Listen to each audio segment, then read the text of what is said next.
Some love for longevity before fading to dust. Let me share this and shit first.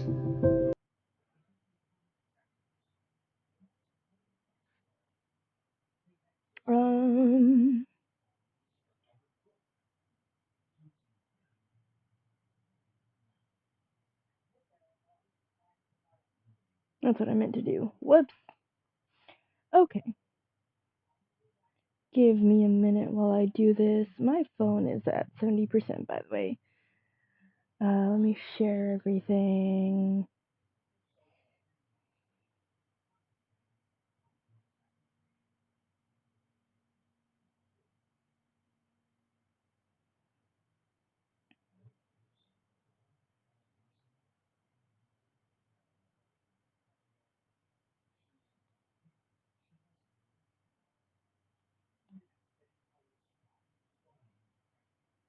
And you can probably see all of this. But you know what? It's fine.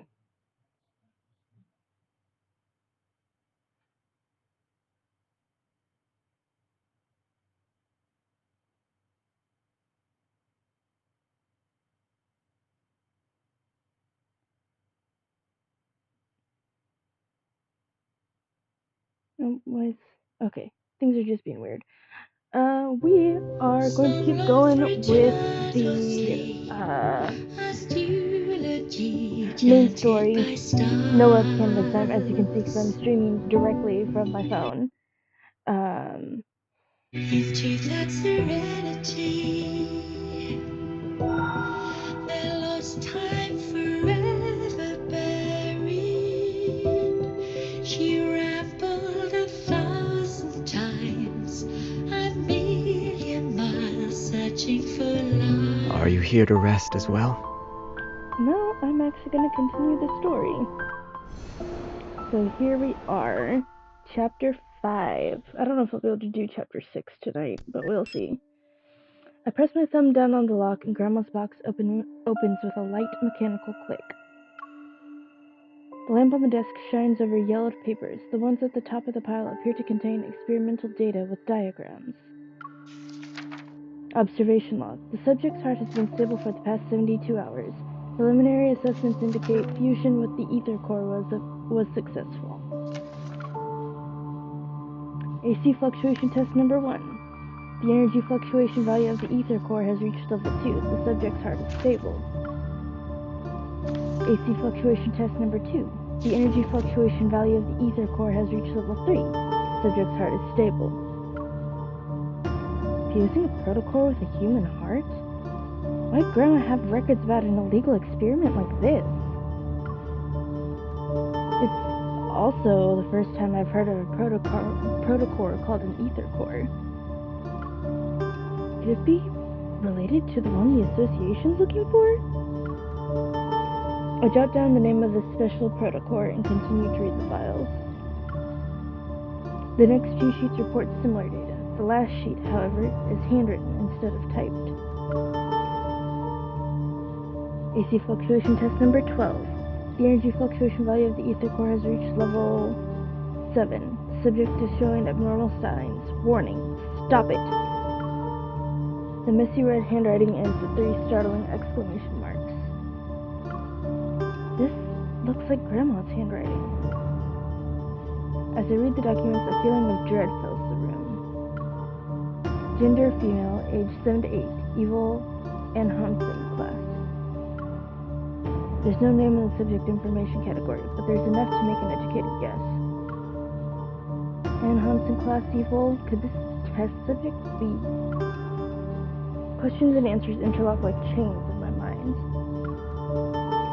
The sweet Grandma I knew has revealed a side of her I didn't know she had.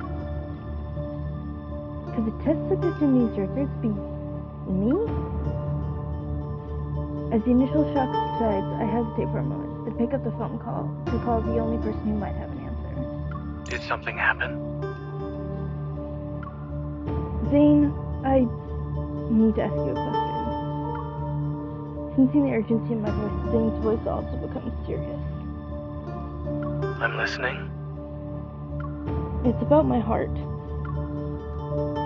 Is the protocore fragment in it the same as the ones in other protocore syndrome patients? I just went through the stuff Grandma left me.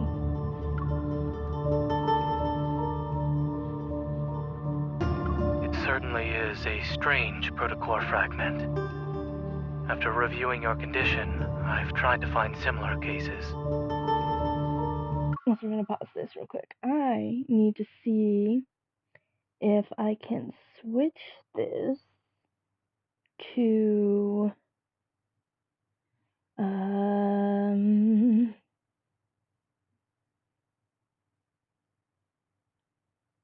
I don't think I can switch it to landscape now.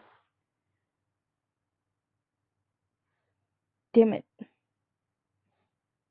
Oh, yes I can. Okay. We're still good. I just needed to... What am I doing?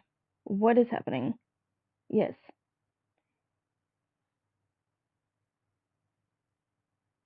I don't know what's happening. I hope it fixed it. I don't know. I don't know what's about to happen here. I might need to end this and continue that way. Okay, we're back. We're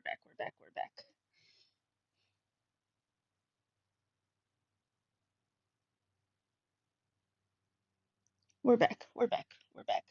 I don't know if I fucked this up or not, but we're back.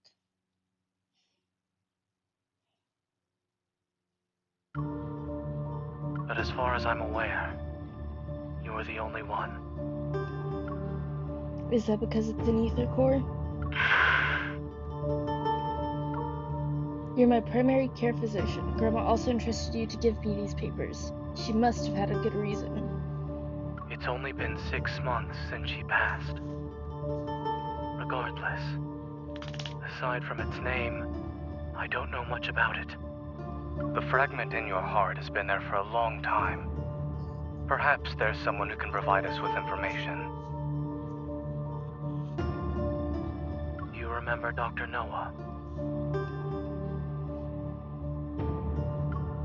The person Zane is talking about was the previous chief medical officer of Oxo Hospital. He's an old acquaintance of Grandma and Zane's teacher. He's also the first doctor to treat my heart disease. If anyone knows something about the files Grandma left, it's him. Dr. Noah is currently doing a personal research project in Snowcrest. If you want to meet him, I can help you get in touch. However, the weather in that area has been quite unpredictable as of late. The train to Snowcrest is often unavailable. I suggest visiting him in 2 weeks. I don't have the time. Alright, I'll think about it. I try my best to sound nonchalant, but I already made up my mind.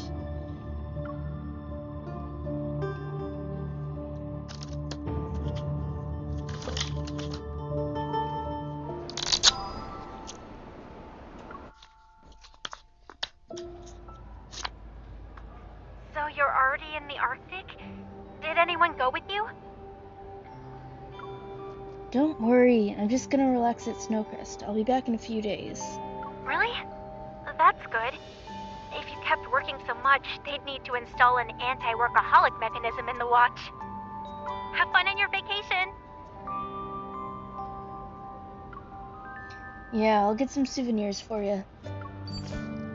I end the call with Tara. Outside, the blizzard has stopped.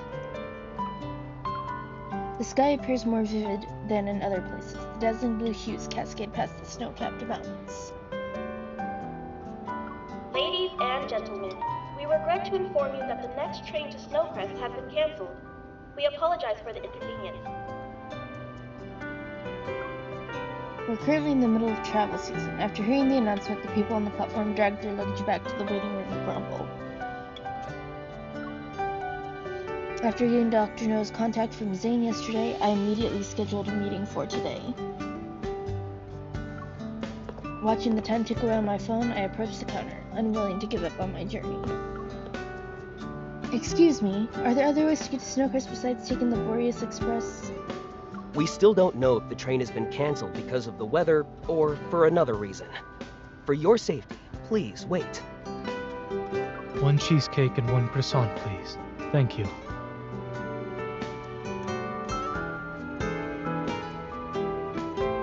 I thought I heard that. A familiar voice reaches my ears. Surprised, I turn around and spot Zane at a cafe nearby.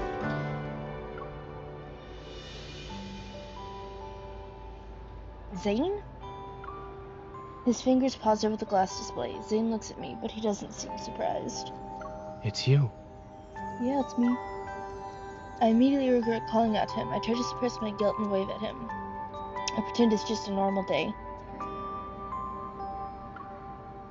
Why are you here? There's been a new development in Dr. Noah's research. He asked me to visit him a week ago. After answering my poor excuse of a question, Zane's gaze shifts back to the freshly baked bread on the counter. He's not as young as he used to be and can't always do things alone anymore. I help him whenever I'm not too busy with work. Would you like to eat something together?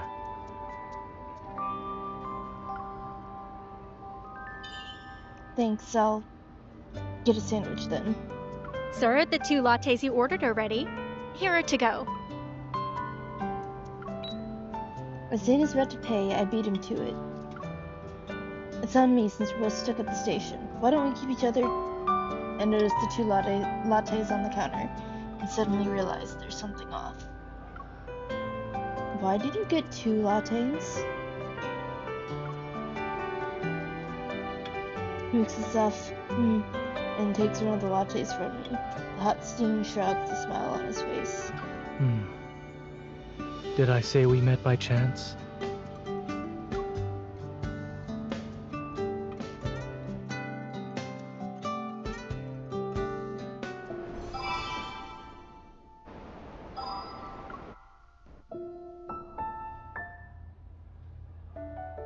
There's only one flight from Lincoln City to the Arctic. It departs in the morning and arrives in the evening local time once a day. Snowcrest, where Dr. Noah isn't that far from the train station. But because of how underdeveloped the transportation system is in this vast, sparsely populated region, we can only take this particular train to go there. The display screen hanging overhead shows rows and rows of red delay notices. The number of people in the waiting room decreases. As we wait, my mind recalls the files Grandma left me. There must be secrets behind it that are connected to me. Maybe it can also explain the explosion. What are you thinking about? That I'm tired. Zane's voice interrupts my drifting thoughts. I force a smile. I'm thinking about what an ether core is and why it was fused with my heart. What if I'm a dangerous experiment that escaped from a secret lab? Maybe armed men in suits will suddenly appear to take me away in a few seconds. Zane listens to my wild thoughts without interrupting me. Well, a few seconds have passed and nothing happened. Maybe you'll get your answers when we arrive in Snowcrest. Zane gently comforts me as if sensing my fear. The protocore energy in your heart has always been stable. It can form an invisible shield to protect your heart when you're attacked. You also haven't become as weak as other patients with protocore syndrome. In other words, it's a power made just for you.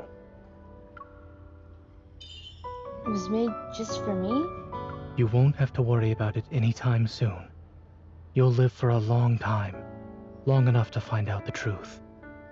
I put my hand over my chest, trying to feel for anything weird with my heartbeat. Will the person who put the ether core in my heart win it back one day? Ladies and gentlemen, we regret to inform you that the train to Snowcrest will be delayed until 11:30 a.m. tomorrow. We apologize for the inconvenience. Really? It's gonna be that long? I'm not surprised. We'll have to spend the night in a hotel near the station. A group of fully geared hunters rushes past us. The evil railguns in their hands are glowing blue. They're clearly charged. She armed, and is the delay caused by wanderers? Let's get going. Heard wanderers showed up in the dispatch center. That sucks. I wanted to see the Aurora and Snowcrest. They pick up their luggage and follow the very apologetic staff to a nearby hotel. I stay on the bench. Zane wants to get up, but stops after glancing at me. Are we not leaving? Fuck no! Those hunters are on a mission. They must have a way to get to wherever they need to go, no matter how bad the weather is. An idea pops into my mind. I grab Zane by the arm and chase after them. Let's help out. Girl, this is how you get your ass kicked.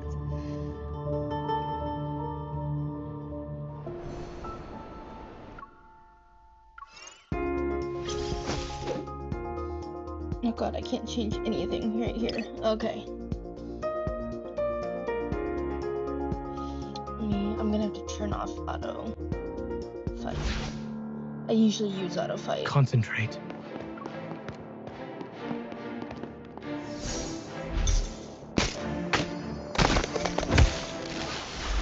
Hello. This is dangerous. Look after yourself. They won't. It's minor. You won't escape. Whoop, out of the way. Keep your tempo. Eat this. It's your turn. No problem. Keep your distance, or else you'll get hurt. Whoop, got it. Boom! It's your turn. Nope. It is weak. Now's our chance. Eat this. My turn. Victory is within reach. Good recovery. Be careful. Get out of the way. Where are you going? Get out Don't of the let way! your guard down. Thank you. Keep your distance, or else you'll get hurt. Get out of the way. Keep your tempo. Dr. Zane. I was just careless. Seize this chance. Let's do this together. Okay.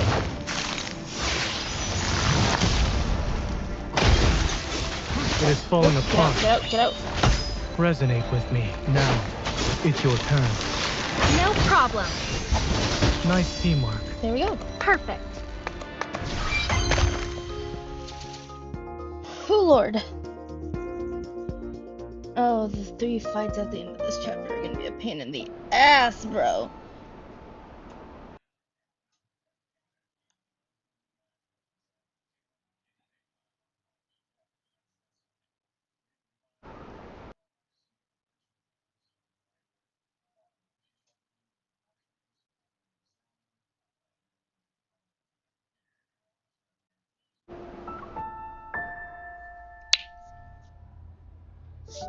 Thanks a bunch. The dispatch center was quite crowded. Lincoln hunters like yourself have more experience in evacuating people and preparing for battle. Don't mention it. We all learn from one another. The magnetic field here is unique. Wanderers usually hang around the snowfield and mountains. They only started appearing in crowded places recently. It's probably because... Yeah, you almost spilled some tea, didn't ya? He smiles and trails off. The information's probably classified. Judging from the scale of the damage at the dispatch center, no trains will be leaving from today onward. You guys are headed for Snowcrest, right? If you'd like, we can lend you a transport vehicle. It'll be bumpy, but it can traverse the snowy terrain. You have my gratitude. It's parked right outside the train station. Come with me.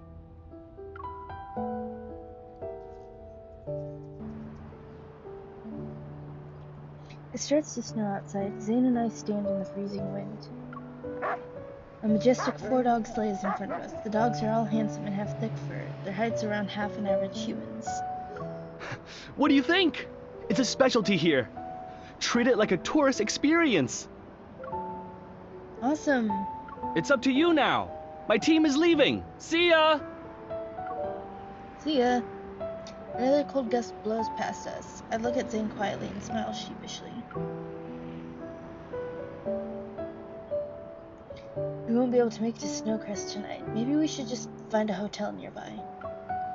Zane hops onto the sleigh and grabs the reins effortlessly with his gloved hands. Get on. I know. So, you know how to ride it? Not all of my trips were accompanied by medical staff.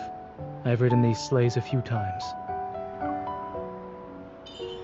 But those are actual dogs. You're on the deluxe snow dog. The auto-driving system has been fully upgraded. Please select one of the following to start your adventure.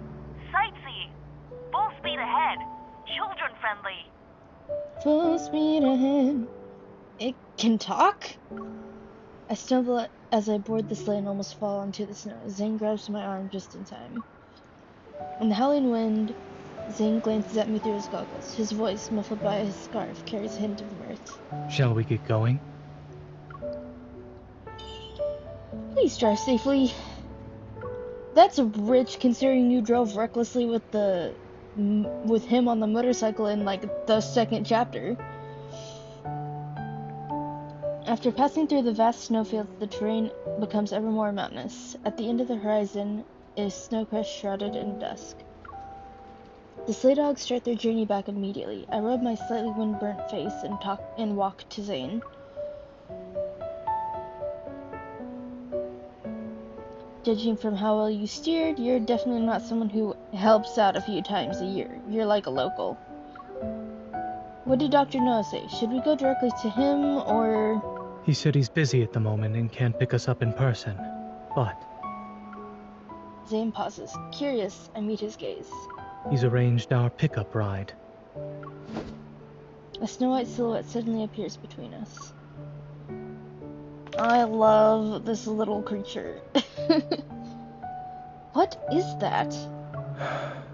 I almost forgot how clingy he is.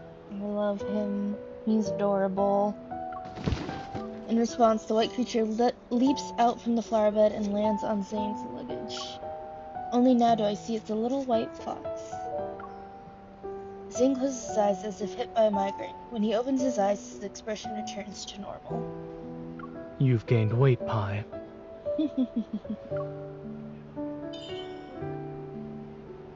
You two know each other?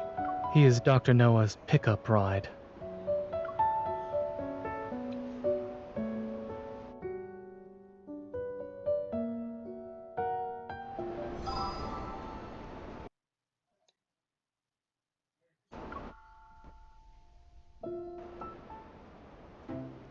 Pi.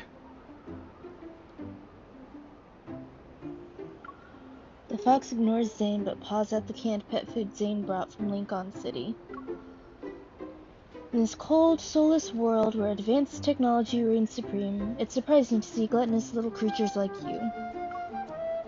Here, eat as much as you want. I kneel down to pet the little fox's head. He turns to rub against me affectionately before eating more food. He loves food, but not the person who bought it. Did Dr. Noah name him Pie because his favorite dessert is white pie? When Dr. Noah adopted him, he ate 6 pies in one go. I want a plush of Pie so bad. I can't help but chuckle. Zane lifts up Pie's right leg to check something. There's a little thing strapped to it. What's that? A tag. For a vaccination? I suddenly feel like Pie isn't simply Dr. Noah's pet. Zane's always kept a tight lid on his polar-related research. He calls it a vacation or a visit to his teacher. What has he and Dr. Noah been researching? And why does it have to be done in such a cold place? As I watch Zane brush off the crumbs from Pie's whiskers, my curiosity grows. Pi is very special. He's as intelligent as a 9-year-old child. That's wild to think about. Don't be fooled by his cute, innocent appearance. With a poker face, Zane blocks Pie's attempt to pick up another can and taps the fox's head. You only get 1 can of snacks per day. Go on now.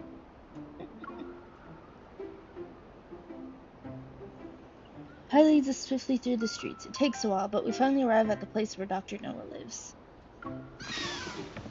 Before we can enter the front yard, we hear the sound of some creature whining and struggling. There. The pain is gone now. Hey. Little animals run around, stirring up snow and dirt. An old man wearing a large coat comforts the polar mink in his arms. Zane, what are you waiting for? Help me. 1 second. Huh? There's a hint of metaflux in the air. Is it from the mink? Before I can ask, Zane traps a bunch of black fur balls scurrying about the yard with an ice cage he creates. Are there other escapees? No. I messed up my yard again.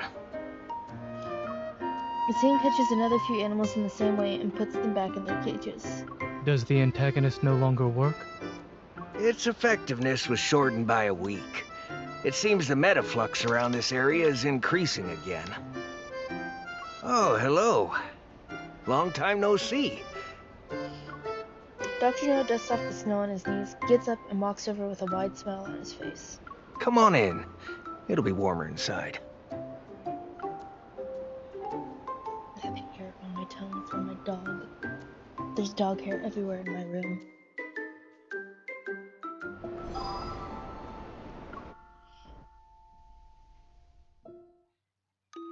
How's the fish?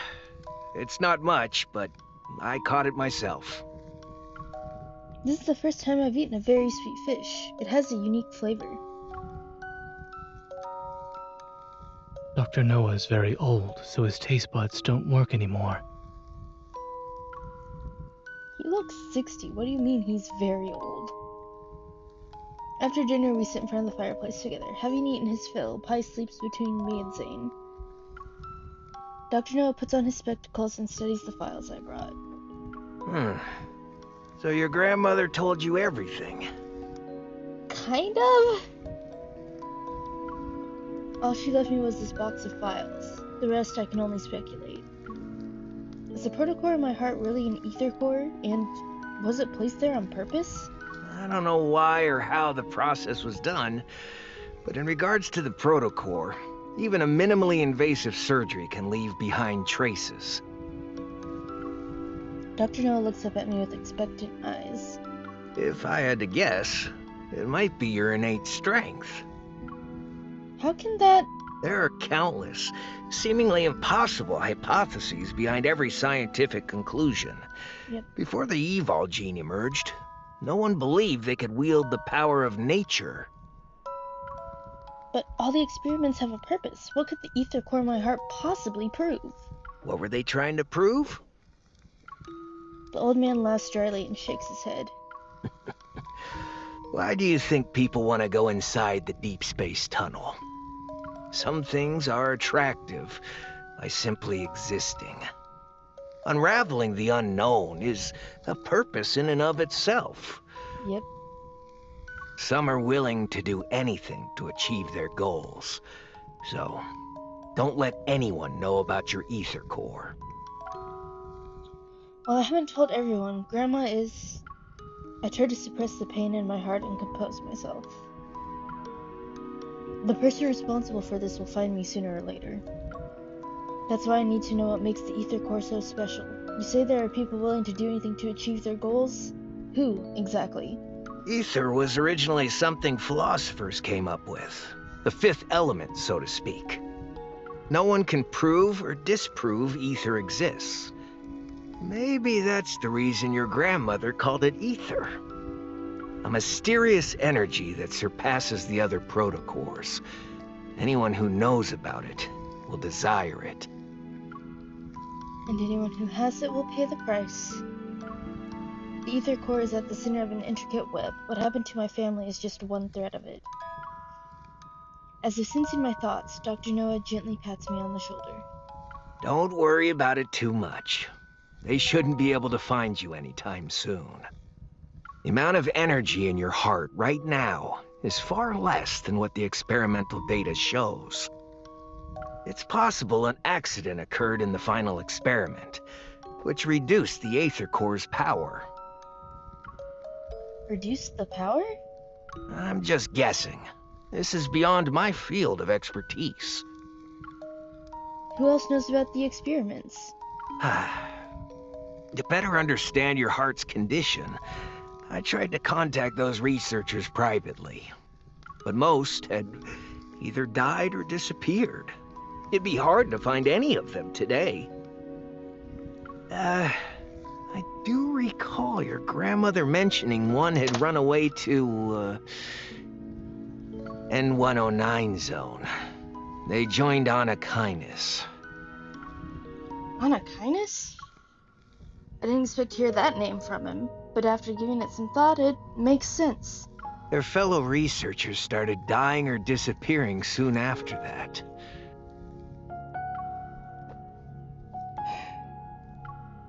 I only knew Grandma used to do scientific research, but she never mentioned what she researched.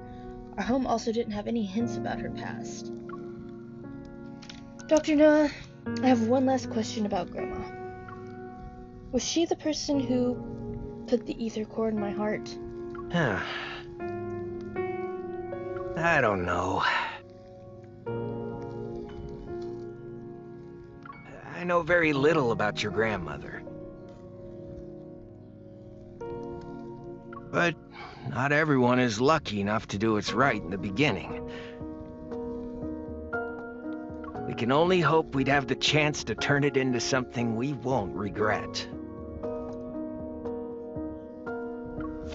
Dr. Noah puts all the files back into the box and hands it to me.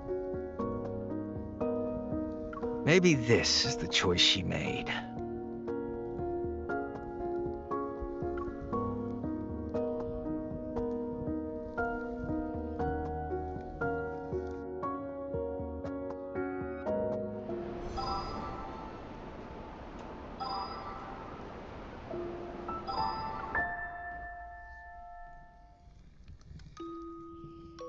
In the stillness of night, all is quiet except for the muffled crackling of the fireplace. Occasionally, a few sparks pop out from the flames, making a crisp sound. After tossing and turning in my bed, I decided to sit in front of the fireplace and go through the files left by Grandma. The ether core, energy incomparable to other protocores. Grandma knew someone might target people related to ether cores. Is that why she kept me in the dark for so long? What should I do now?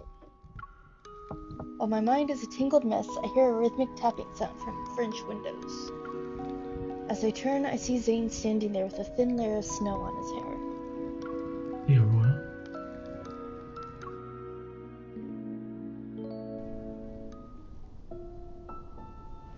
Will there really be one tonight?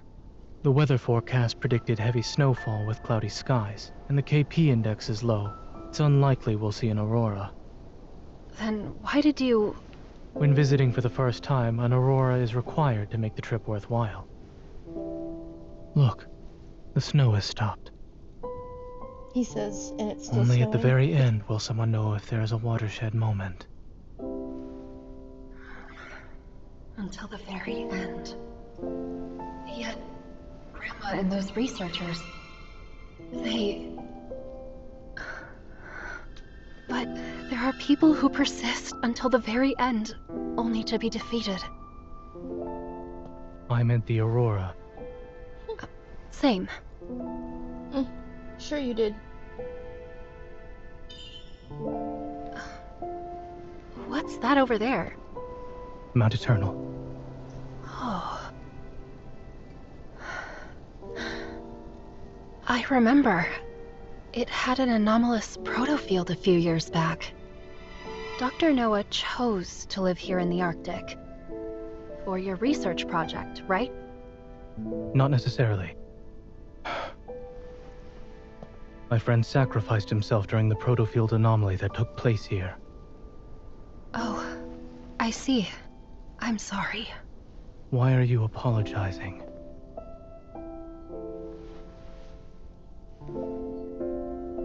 Is there more to his sacrifice? Like a secret? It was an accident. It's already in the past. Do you think the pain caused by death can truly be forgotten with time? It cannot. Time can't heal everything, nor can someone simply forget the pain. However, people can become accustomed to sorrow.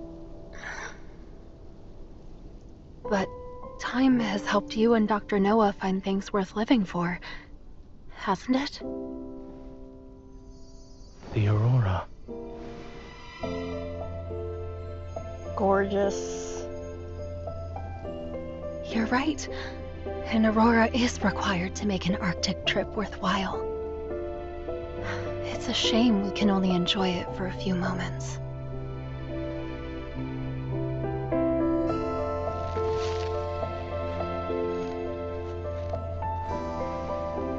If you're sad, let this stay behind to appreciate the Aurora in your place.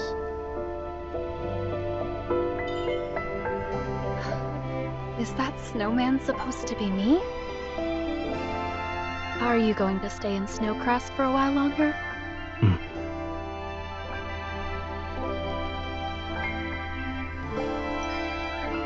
Well, I'll leave this with you then.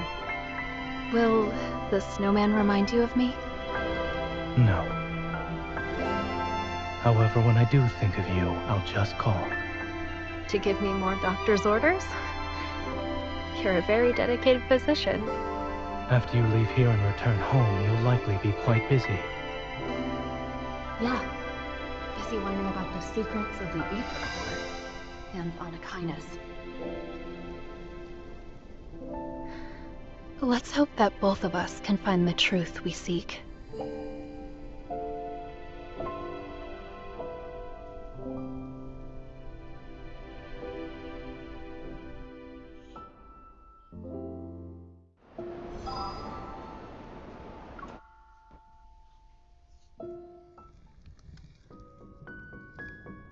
I'm going back to sleep. Good night. Good night. I bid farewell to Zane once we've returned to the living room. The aurora might have actually put me at ease. A wave of tiredness overwhelms me. Wait.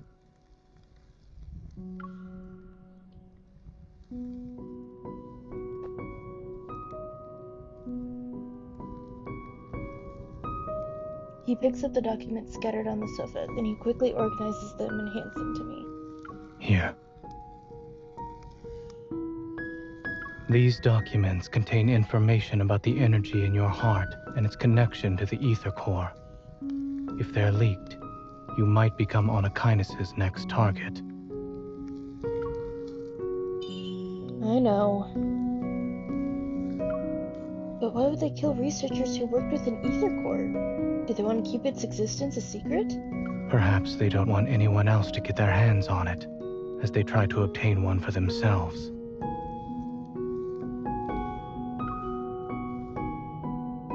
Or there are Ether Cores already in their possession, and they're currently trying to keep it secret.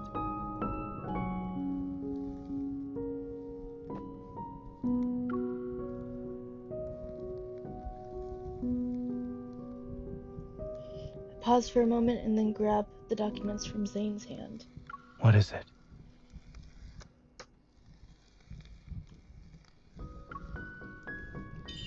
You said there could be Ether Cores in Anakinus' possession, right? I quickly flip through the documents and an idea forms in my head. I was only speculating.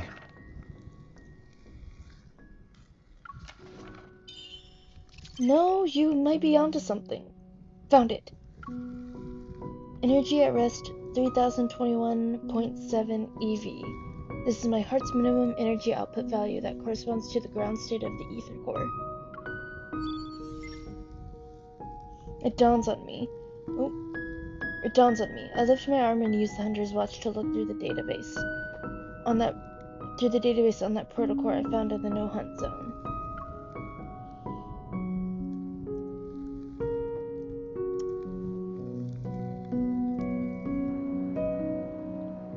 (3019.9 EV).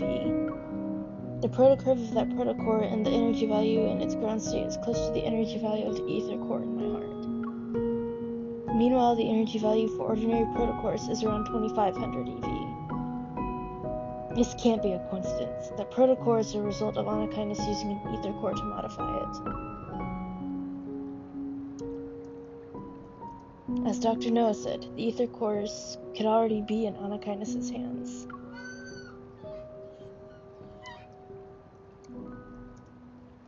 A cheerful cry snaps me back to reality. Pi circles around me twice and curiously paws at the luggage by my feet. It took a lot of effort to get here. Why not stay for a few more days?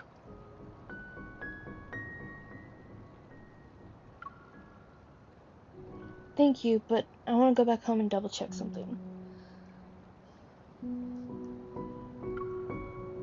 When I have time, I'll visit you again. Then I'll stay until you beg me to leave. Great. I'll hold you to it. I called a friend. He'll take you to the train station in a bit.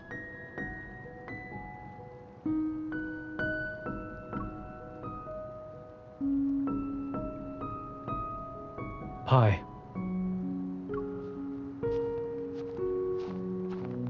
Zane walks out of the house, carrying his belongings, and beckons Pi to his side. All set?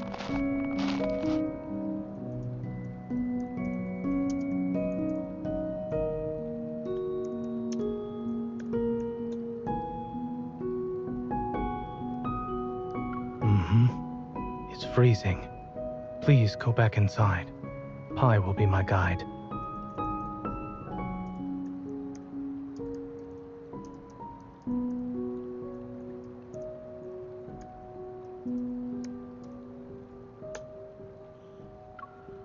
Zane exchanges a few words in a low voice with Dr. Noah and then walks over to me. Stay safe.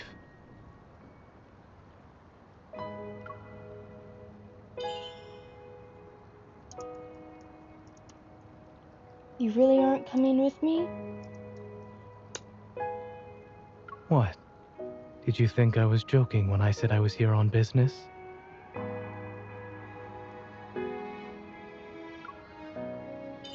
No, not really.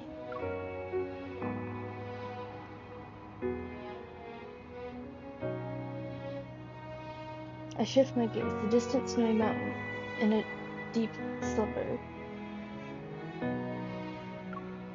For some reason, hearing that Zane plans to venture deep into Mount Turtle reminds me of what he mentioned last night. I still feel uneasy. You take care of yourself and Pi. I will.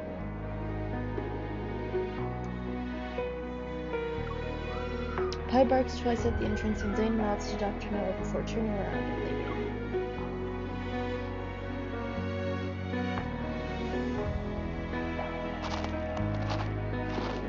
As daybreak arrives, everything else is still sleeping. His figure disappears, step by step, as he heads to the retreat mountain. In boundless white, he stands out like a lone stroke of black paint on a blank canvas, adding a touch of depth and beauty to pure scenery.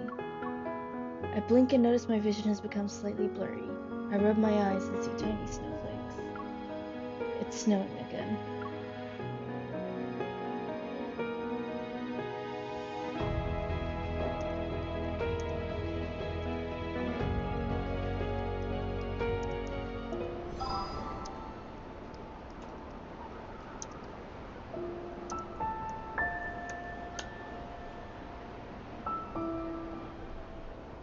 One second. Because I know I'm gonna have to actually fight here in a second. That was on Discord. Alright. Let's fucking go. Oh yeah, I have a fucking Xavier myth card! I got it today! I was like, what are you talking about? What do you mean? So we might go through that later. I only have probably parts 1 and 2, but you know.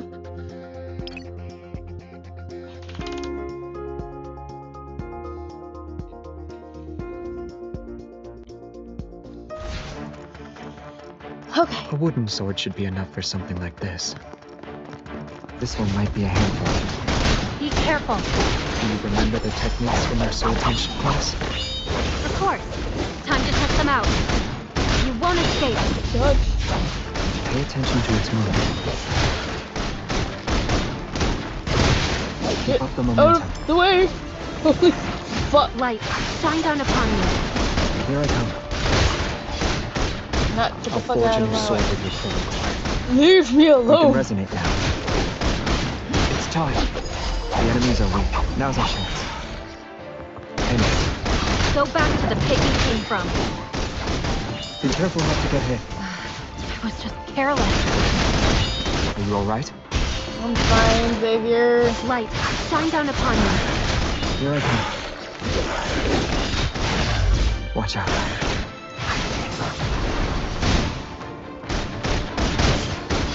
Not even a challenge. Get those heels. Can you keep up? I didn't even... Stay on your toes. Go back to... Become one with your sword and... I'll show you. Get out of the way. Be careful not to get hit. Move. Light, shine down upon me. Everything went Yeah, well. let's fucking go.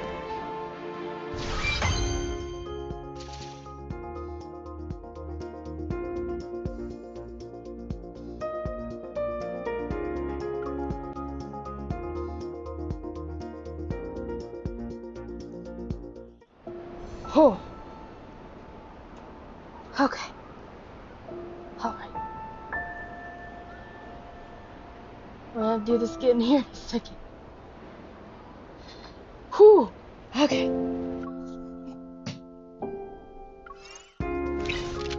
Oh no. Sorry, Rafi. Your skills are way too fucking low. I am so sorry. You are way too low of level.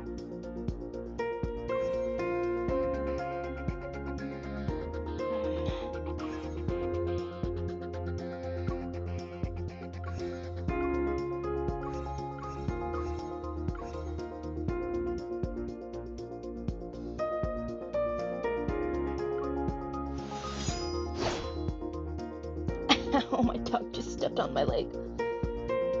Okay.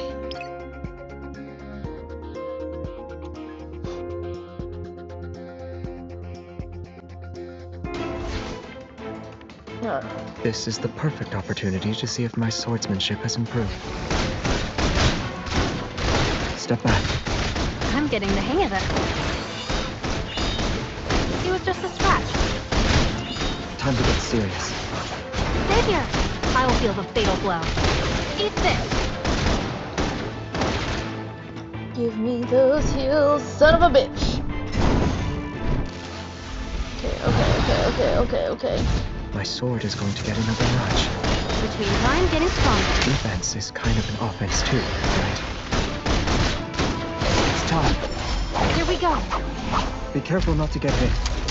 I'll forge Get on your sword. out of the way. Xavier. I'm here. Come to me. Pay attention to its moves. I Go am back going to the pit need you came to from. Shut up for like 2 seconds. Time. Here we go.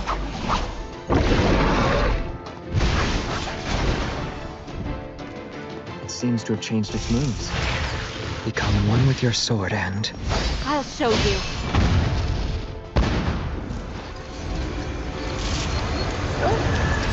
Oh god. Get behind me. Xavier. I've never seen Remember that the before. techniques from our swordsmanship class? Of course. Time to test them out. You won't escape. Get out of the way. I'll forge on your sword with your foe. Pay attention to its moves. Do you want to go home together? Sure. Oh lord.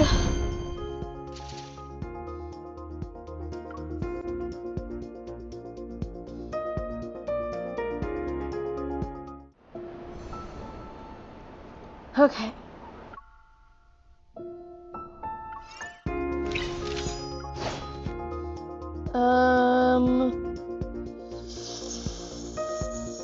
I don't know.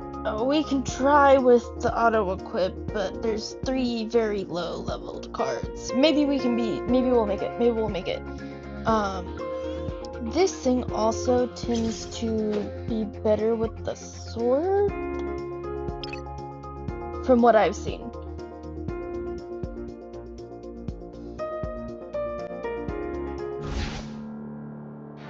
Isn't this place more interesting than school? Beautiful. My sword is going to get another notch. Get out of the way. Which means I'm getting stronger. Do you remember the techniques from our swordsmanship class? Of course. Time to test them out. It was just a scratch. Now that was an exciting battle. Light, shine down upon me. Here I come. Nope, stay out of that.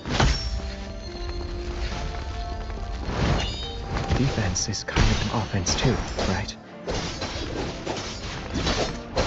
Be careful not to get hit. Out of the way. Eat this.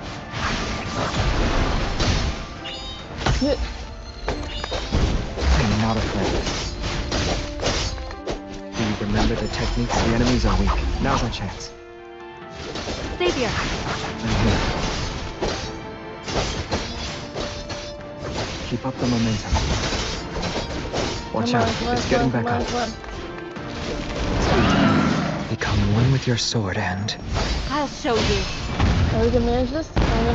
We got like 2 minutes I'll left. show you. Are you okay? I'm Do you fine. remember the techniques Shut from up. our swordsmanship class? Of course. Time to test them out. My turn. Time to get serious. Xavier. Now that, are you alright? I'm Be careful not fine. to get hit. Hit. Out of the way. Light, shine down upon me. Here I come. Do you remember the techniques from our swordsmanship class? Of course. Time to test them out. Aimed it. Move. Can you keep up? I didn't. Watch yourself. Thank you. Xavier. I'm okay. Let's take it down first. Fine. We're fine. Everything's fine. I wasn't Yes. worried. We did it. Oh lordy.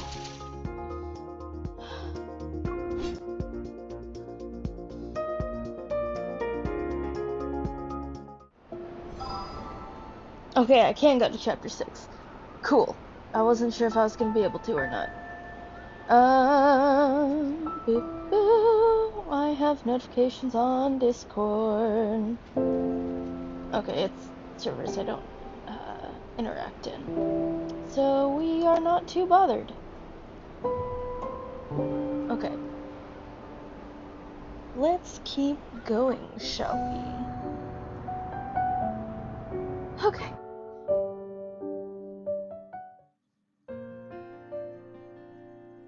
On the day after returning to Lincoln City, I went through the application process to access all the available databases in the association. However, the word on a kindness was... Sorry. No relevant data entries can be found. Please use another database and try again. How? It didn't seem like a secret since Captain Jenna mentioned them before. Are there hidden search results? I try again and type in 109 zone. 51 relevant data entries found. The N109 zone, once a hub for technological advancement, was destroyed during the disaster 14 years ago. It became a wasteland. A protofield has engulfed the no-hunt zone, isolating it from the outside world. Wanderers and fog act as a natural barrier, rendering this area free from the government's and the association's jurisdiction. Over time, countless misfits and exiles risk their lives to enter the N109 zone. Various factions now exist in an area where violence and crime are the norm. The N109 zone is now a lawless place where morality is unheard of.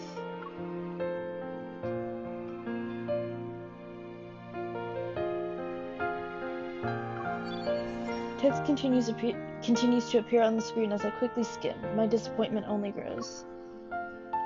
All of this is vague information. I won't find any leads on the N109 zone from the association.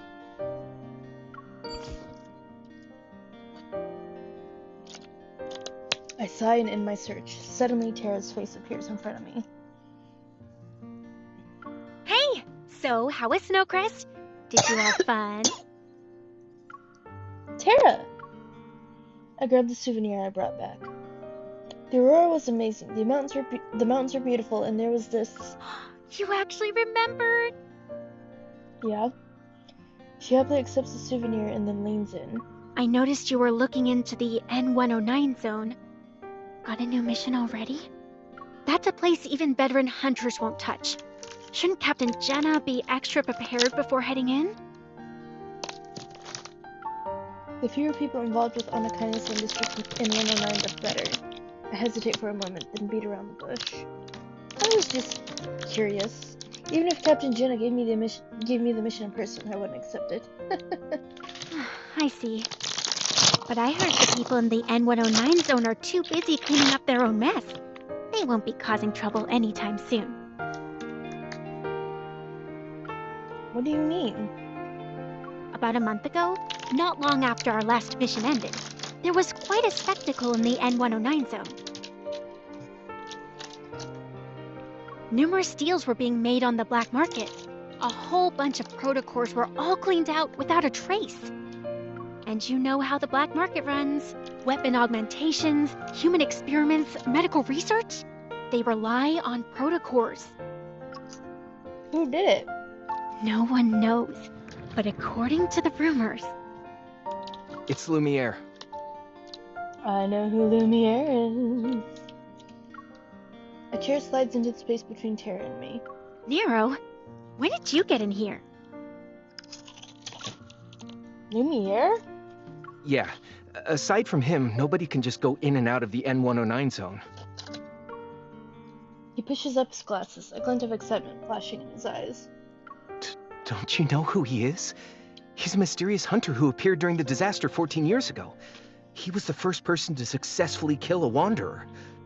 I'm including this in a fanfiction I'm writing, by the way.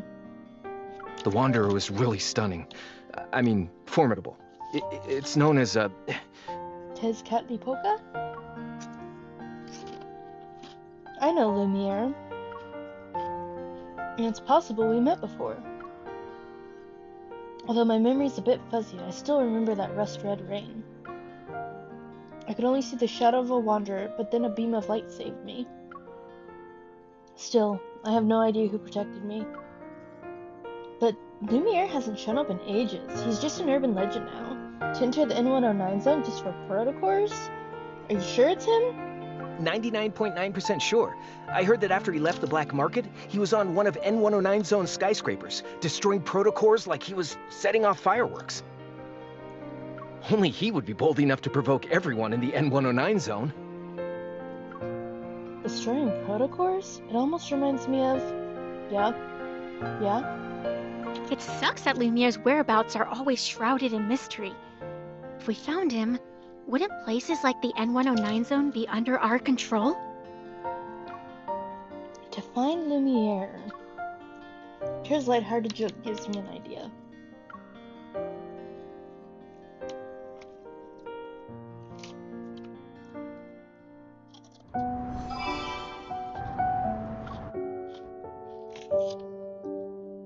Dear passengers, this is the last train heading to the Lincoln Botanical Garden for the day. If you wish to visit His the Lincoln whereabouts are Botanical unknown. Garden, please board this train. It makes sense. It's hard to find someone after they disappear for years. Oh, hey, buddy. Xavier?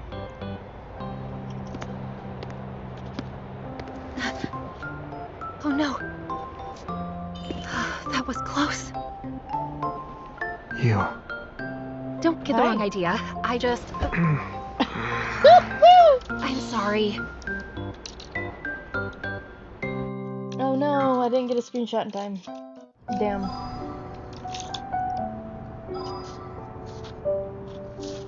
Let me wipe my hands since we're about to fight again.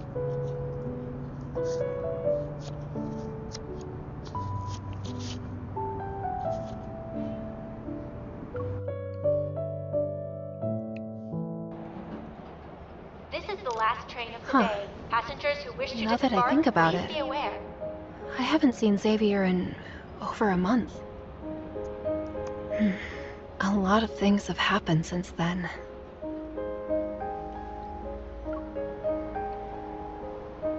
Is there something outside?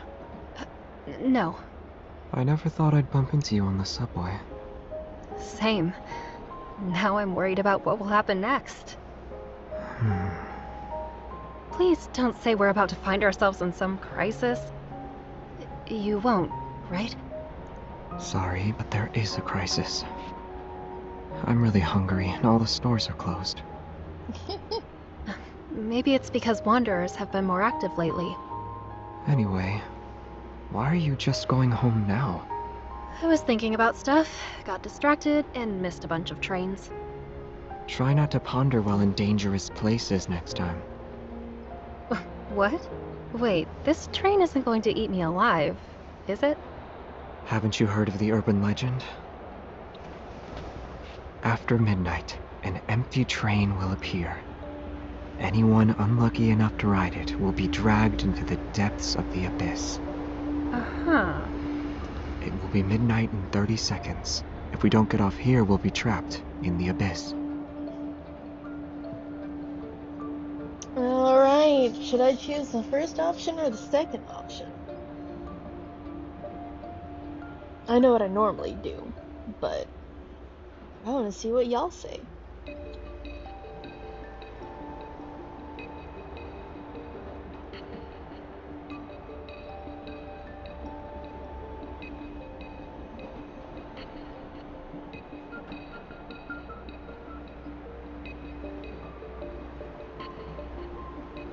I want to figure out how to do polls and stuff on Twitch and stuff. That sounds like it could be fun. But anyway, since I'm not getting a response. Do you like telling ghost stories? I take this train all the time. I've never encountered anything out of the ordinary. If something strange does happen, I hope you still have the guts. Speaking of which, why does it feel like we've been on this train for a while? We should have reached the next stop by now. This is West Garden Station. Doors West will open Garden on the Station? 9th. That can't be Please right. exit in orderly fashion. I boarded the train here. Something's off, Xavier. Let's get out here and... Don't. If you get off the train, you'll be stuck with no way out. That can't be because of a ghost, right? Nope, not a ghost. It's a wanderer. Watch out. Why does this shit always happen when we're with Xavier? Come on.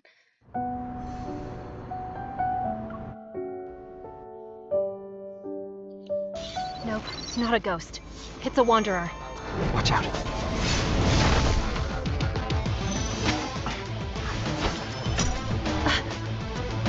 Over there.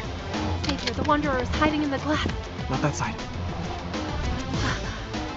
Oh no.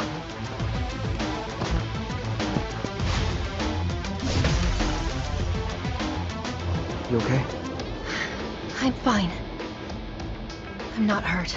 Was it just my imagination? This is West Garden Station. Doors will Again open with on the West right. Garden Station. Please exit This in train is orderly stuck in a fashion. loop. Piece of mirror. The train is trapped within an invisible mirror. That wanderer can travel between glass and mirrors. Find it, otherwise the train will keep going in circles forever. But there are so many windows. Where do we start? This little collar thing. We just... Don't let it hide.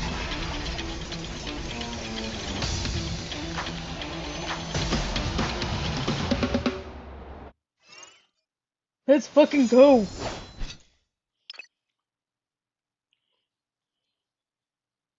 I don't know why it makes me do the claymore with this fight, but you know what? Whatever. I can't Will I get what I want this stand the time? claymore personally. Hello, Toast Chatley This one Polka. might be a handful. It's time. Here we go. Pay attention to its movements. Light, shine down upon me. Here I come. No! You won't escape. Pay attention to its movements. Oh, I am hitting dodge and it won't let me dodge. Jesus Be careful fucking not to get hit. Christ. Can you keep up? I didn't even sweat. It's time.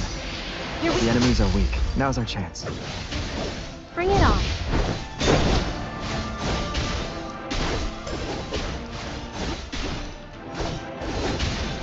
Pay attention.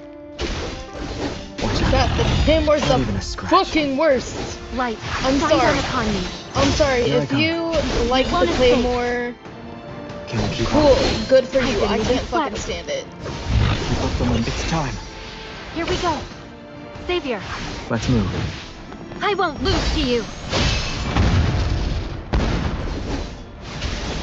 My turn. Get behind me. Watch out. Get out of the Be way. careful not to get hit. Out of the way. No. Do you know what dodge means, bitch? You'll hurt yourself. Go back to the pit you came. It's time. Here The enemies are weak. Now's our chance. Light, shine down upon me. Here I come. Bring it on. Watch out. It's getting back up. End it. Shit. It's time. Here we go. Be careful not to get... Xavier, I'm here. go back to the pit you came Not from. even a scratch. Perfect. Fucking hate the Claymore so much. I fucking hate it. Oh my god. I'm sorry.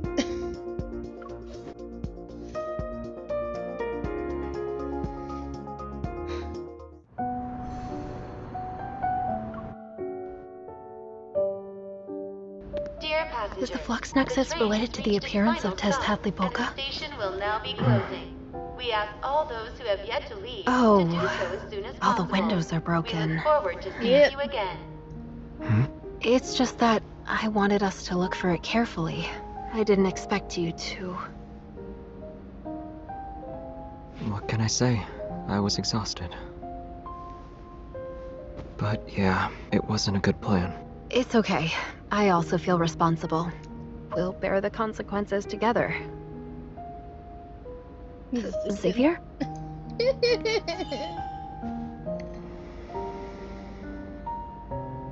He can fall asleep while standing up? I wish I could.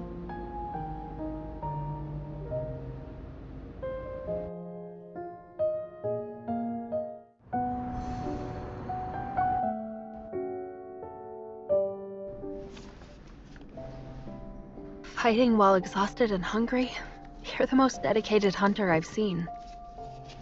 It was on the way. I didn't expect to be so exhausted. It was killed by Lumiere 14 years ago, and no others have appeared since? Lumiere? His name keeps showing up. Lumiere? Yeah. The database says Tezcatlipoca was a troublesome wanderer that appeared 14 years ago. Lumiere was the one who killed it. And this time, when it appeared, you... Lying. Refusing to talk. Xavier, you're not Lumiere, right? Yes, he fucking is. He Spoilers. appeared 14 He years is. ago. Should be in his 40s by now. And rumor has it that he's a Tenebrae now. You shouldn't believe everything you hear, especially when someone like him is involved. And I was kidding. You can't be him. You don't look like someone in his 40s. Why do you need to meet him? I wouldn't say that. I'm just trying my luck.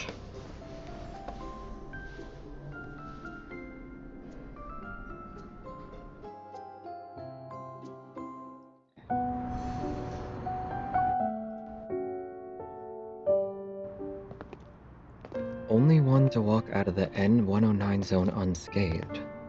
Wiped out 3 important factions in the N109 zone overnight? You believe that? I'm just curious. If he can waltz into a dangerous place like the N109 zone and leave without a scratch, he must know a lot. Even if he's in the know, he might not remember much if he has a bad memory.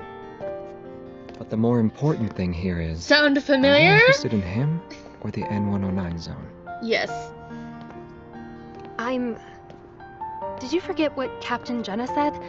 If we want to investigate the modified protocore, we need to look into Anakinus and the N109 zone. The mission doesn't require you to go there.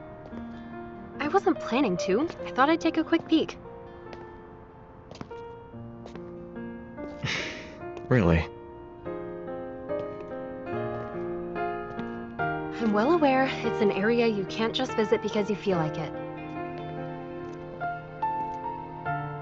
It's a dangerous place. One mistake and you forfeit your life, if you really want to go. And you know this because... Then you either have to have strength, or you have to blend in. Care to explain? It's like a melting pot. Everyone knows where people's loyalties lie, so they only acknowledge their allies. If you can't use brute force, blending in is the easiest way. But it's also quite the challenge. How do you know all this? This stuff isn't top secret. One just needs to dig a little. Yet, no one said anything about it to me before. That's enough gossiping for today. This is my house. You should head home too. The sooner the better. Actually, I live here. Surprise! In this building.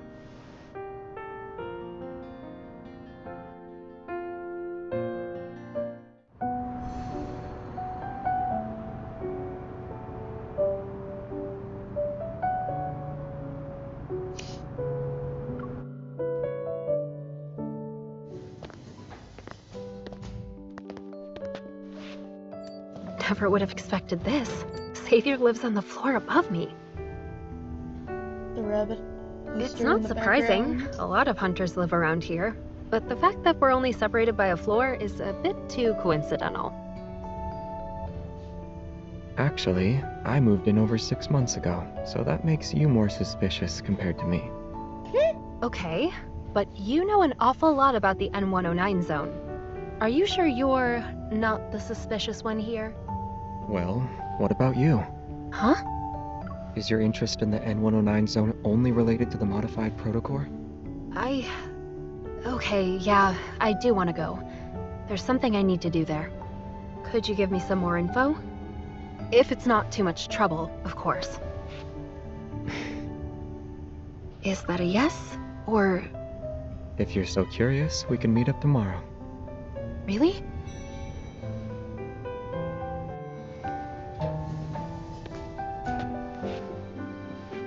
It's no problem as long as I get a good night's sleep.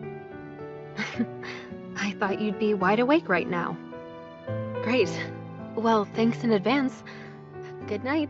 Nah, boy, sleeps Tomorrow, a lot. then.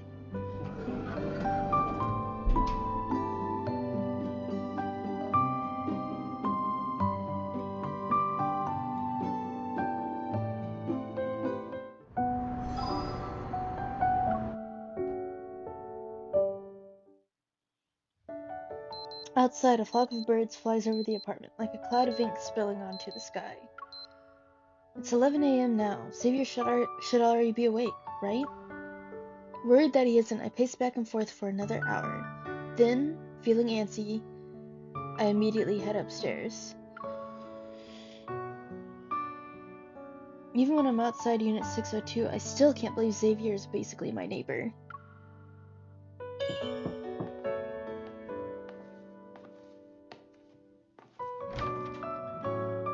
You're here early. It's noon, brother! I love this little sweater on him, though. This is one of my favorite outfits of his. Xavier yawns, looking almost harmless in his simple white sweater. Orange juice, coffee, or water?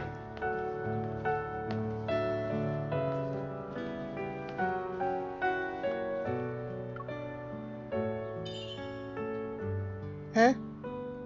Are you thirsty? He takes two matching mugs from the cabinet and heads into the kitchen. It seems like he just woke up. His hair is disheveled, strands still sticking out from the back of his head. Nope, I didn't mean to hit the screenshot, but it's fine. Water's fine. Ice or no ice? It's okay, Xavier. I'm here because... My place is a bit of a mess. You can sit anywhere, though. Do you want some breakfast? Fried eggs and toast? Oh, I'm out of eggs. Are sausages okay? It's noon.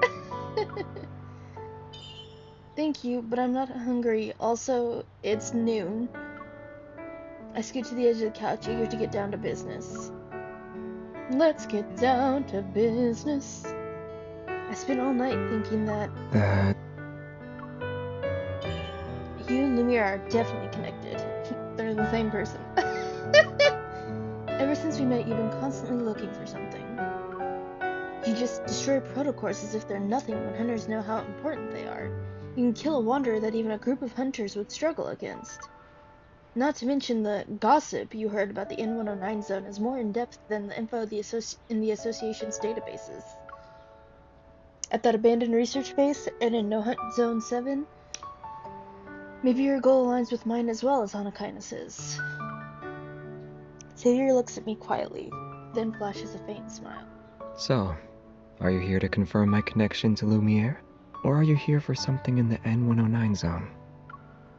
Yes. It doesn't matter. I'm just gathering information in a roundabout way.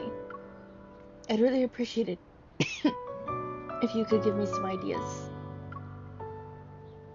Xavier lowers his gaze, seemingly lost in thought as he stares at his slippers. Then he breaks the silence with a question. The protocore we found in the no-hunt zone had a red protocurve. Do you know why? The air seems to freeze for a moment. I feel like I've grasped the unspoken meaning behind his words. He'll only reveal his cards when he's certain I'm on the same page as him. I take a deep breath and say, "It's an ether core, right?"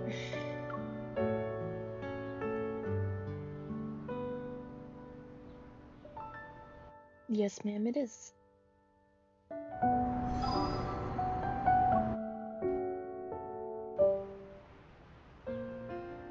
Hearing the words ether core, Xavier's eyes widen, a hint of indiscernible emotion appearing. It's called surprise. Yet he soon returns to being nonchalant. Yes. The modified protocores in the abandoned research base and no hunt zone number 7 possess energy derived from an ether core. Yep. How can the Hunters Association not be aware of them? He thinks for a moment before shaking his head.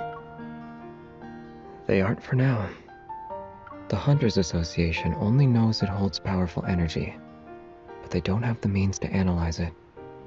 They won't be making any progress on that front for a while. Why didn't you tell them? You didn't tell them either, right?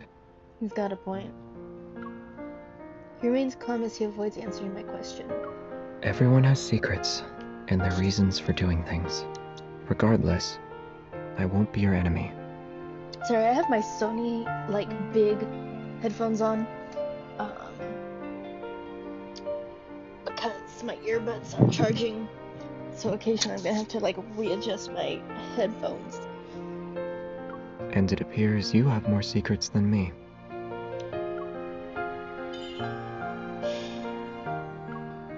Nervous, I avert my gaze. The reason you want to investigate the N109 zone is because of your family. Am I wrong? Nope. So you also heard about it. I take a deep breath and look into his eyes. Secrets surrounding the ether core can explain what happened to me and them. But since we both want to look into this, even if you are my enemy now, you might be later. Distressed, Xavier furrows his brow. I silently apologize to him in my heart. Suddenly, he grabs my arm and the user interface for the Hunter's Watch appears. Xavier has requested to synchronize access privileges. Accept? Before I can react, Xavier accepts the request on my watch. Synchronizing access privileges. Please wait. Synchronization complete. Your current access privileges are at the highest level. Let's fucking go. You can use the best training grounds available. Use the S-Rank database and request weapons from Armory 0001 through 0005. I'm stunned. With an air of serenity, Xavier smiles at me. Now do you trust me? You gave me access privileges just like that? You should have thought about it more. They expire in 24 hours. You have 23 hours and 59 minutes remaining. I quickly stand up and get ready to leave. I take 3 steps before turning around. Thank you. You're welcome. Nothing in this world can be fully explained. Still, I hope you find out the truth. Leaning against the bookshelf, he waves. As soon as I reach the door, a strange scent catches my attention. I turn around again. Did you forget something? Xavier, what's that smell? Hmm? Something's burning. You must have left the oven on. Oops.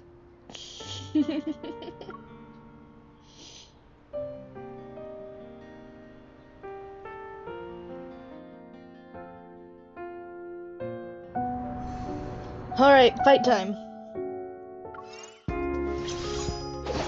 Let's go. That's what I would have done anyway.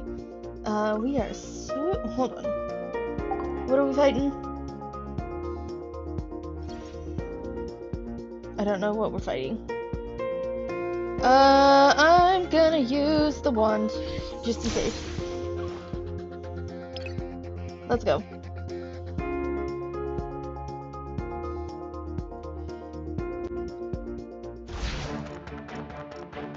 I'm sleepy.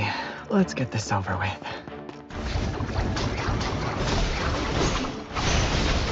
Keep up the momentum. Watch out. No, It's time. The enemies are weak. Now's our chance. you won't escape. End it. Weak. Don't rush. Be careful not to get... Right, shine down upon me. Here I come. Okay. You're on a roll. It's time. The enemies are weak. Now's our chance. Oh god, who has the shit balls? I'll forge a new sword with your protocol.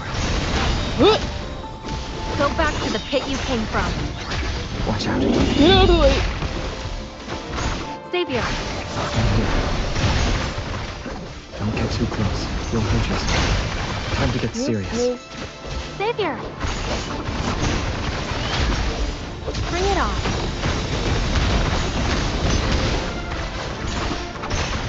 Right, shine down upon me. Here I come. I'll show you. Become one with your sword and... I'll show you. Hell It's yeah. done. Everything went well.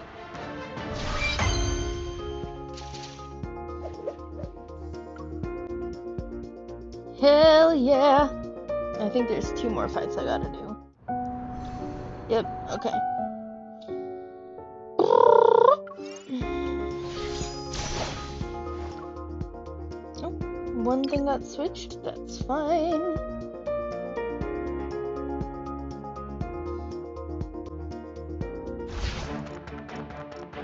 This is the perfect Go, go, opportunity go, to go, see if my go. swordsmanship has improved. Keep up the momentum. End it. Xavier, I'm here. Step back. Get out of the way. I'll show you. Leave me alone. Do you remember the techniques from our swordsmanship class? Of course. Time to test them out. Get fuck out of the way. Be careful not to get hit.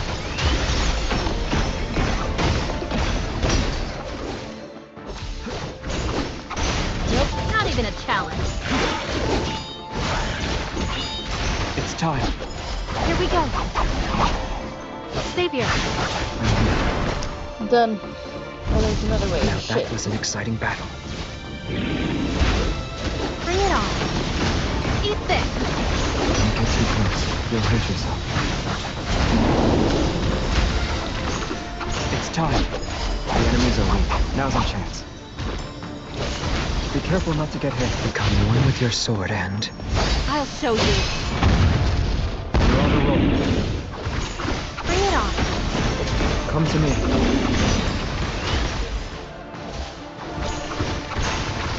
Light, shine down upon me. Here I come. Xavier! We crushed them. Done.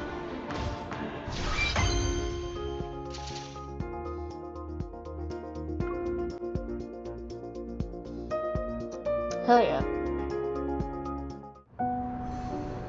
Next.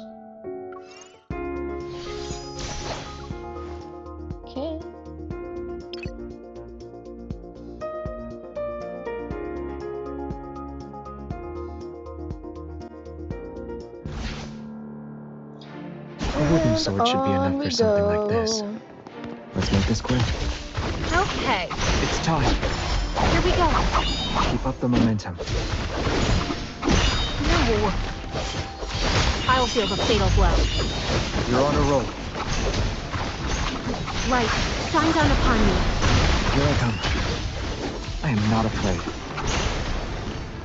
Okay, give me that healing. Hello, it's you again. This one might be a handful. Be careful. Do you remember the techniques from our swordsmanship class? Of course. Time to test them out. Pay attention to its movement. Are you okay? I'm fine. Careless. Whoop. Go back to the pit you came from. Do you remember the techniques? The enemies are weak. Now's our chance. Be careful. Xavier, I'm here. my turn. Now that wasn't exciting. Watch out. It's getting back up. Defense is kind of an offense too, right? Light, shine down upon me. Here I come. Become one with your sword and... I'll show you. Let's fucking I'll go. Pay attention to your moves. It's time. Here we go. Bring it on. Don't rush. It was just a scratch. That was my fault. I did not pay attention. Light, shine down upon me. Here I come. Get out of the way. Stay on your toes. Go back to the pit you came from. Can you keep up? I didn't even sweat. I'm doing my best, Xavier. Watch out. Do you remember the techniques? The enemies are weak. Now's our chance. Do you want to go home together? Damn straight. Sure. Yes, I do. Fuck yeah! Okay.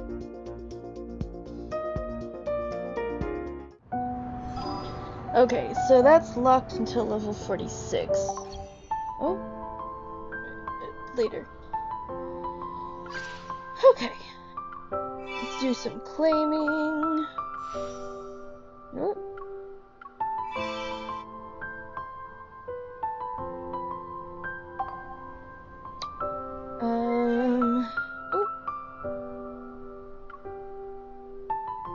Oh, Dr. Noah commented. Now that I've met him, that's cute. Okay.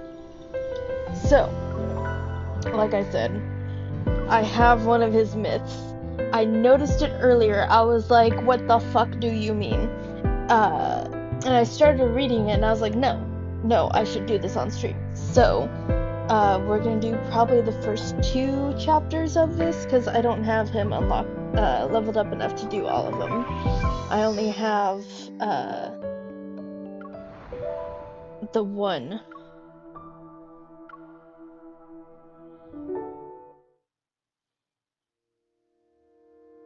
Our old tale is found in the annals of Philos' history. Wandering bards sing of it throughout the land. For hundreds of years, Philos' throne sat empty. Now the crownless queen of legends foretold regains her scepter. Philos is to be ushered into a new spring. In darkness does one claim a glimmer. The new queen shall bring the dying Philos a chance to regain its former light and glory.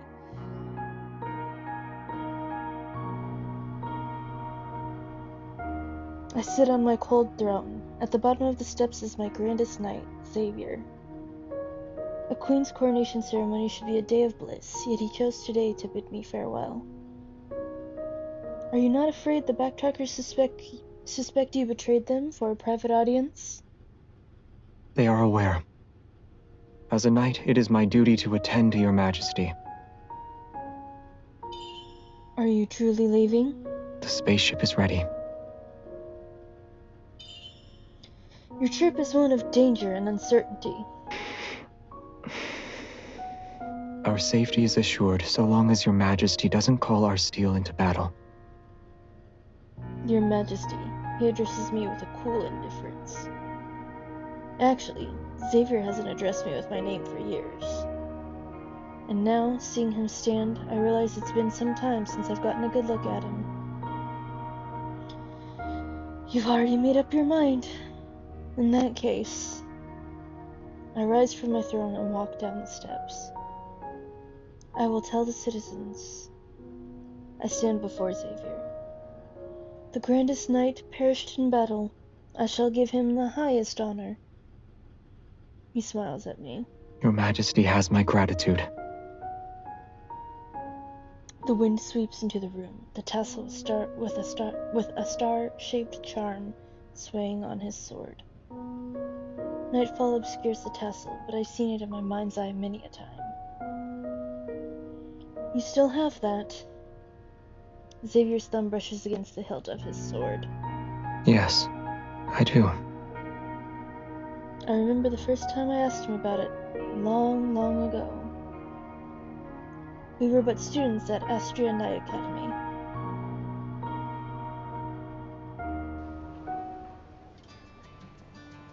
Winter snow melted and way-leaf sea lavender spread it around a statue, the holy sword of the goddess.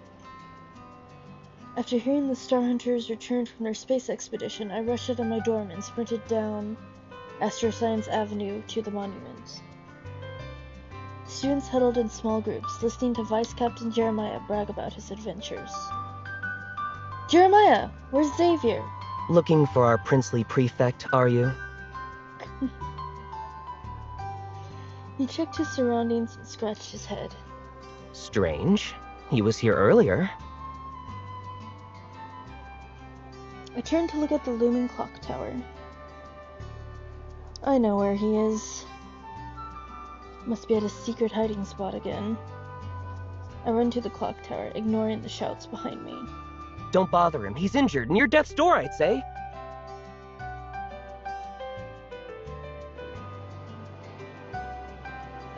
At the very pinnacle of the clock tower, Xavier sits on an edge. Why didn't you tell me of your return? Planning to sulk in the shadows of a clock tower? You still sought after me, even when I hadn't said a single word. He didn't try to face me, and his voice was surprisingly calm. I sat down next to him.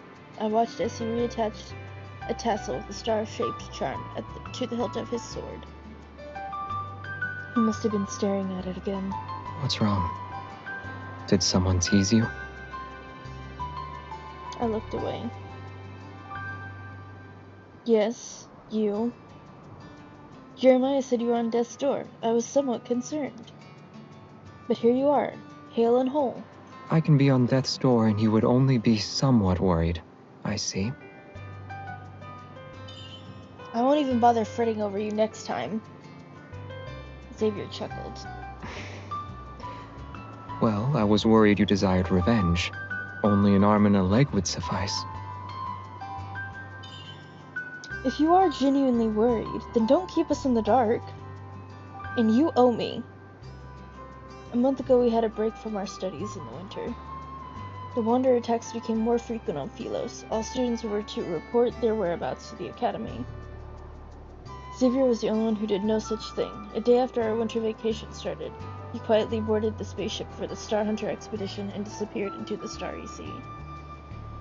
Shh, was all he said to me when I happened to meet him by chance prior to his departure. The academy and your family were relentless when they lost contact with you. I covered for you and worried about your safety. Sleep's evaded me ever since. The more I remembered, the greater my anger, but Xavier continued to laugh. You were quick to deflect any suspicions heading my way. Your next drink is my treat. Is that it? Would a piece of brown sugar cake satisfy you? The gentle breeze passed us by and his laugh only made me more upset. I decided not to forgive him just yet. 2 pieces. All right. And you have to eat them with me. I'll spend a whole week having my meals with you. Closing his eyes, Xavier lay down on the platform.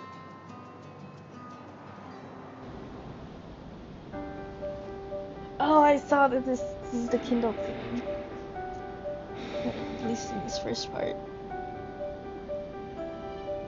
It is quite unlike you to stare at me without saying a word.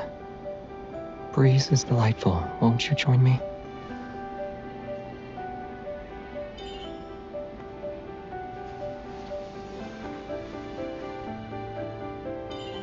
Your family visited... The Lightseekers will start their recruitment next month. Hold on. Your family visited the academy several times now. Something urgent might have occurred. Shouldn't you be training? They seek only one new face. You always avoid talking about your family. Is there a reason?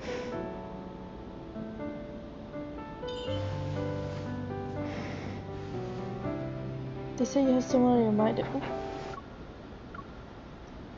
They say you have someone on your mind if you stare at an object for a long time. As I've told you before, it's not what you think. He has yet to tell me the story behind the sword tassel he always carried. The tassel is a living fossil. Your beloved must like vintage things. Is that so? And may I ask what kind of tassel is popular nowadays with the townsfolk? He's avoiding the important part. Simple, neat, just like the ones on our uniforms. I never noticed. To be honest, your description matches this tassel. They are different. Are your eyes not working? I'd rather...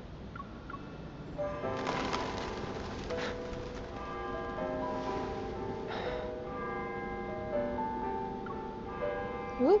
I mean, that's a fantastic shot, actually.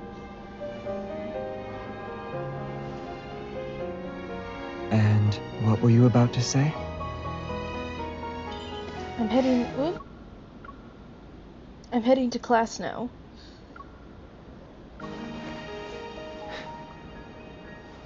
Now that you've returned, you're on your own when your family comes knocking. He looks so offended. Since your next few drinks are my treat, may I ask another favor? Go ahead. I'll tell you later. Go to class. We'll meet at noon tomorrow by the Holy Sword of the Goddess. Are you asking to spar once more?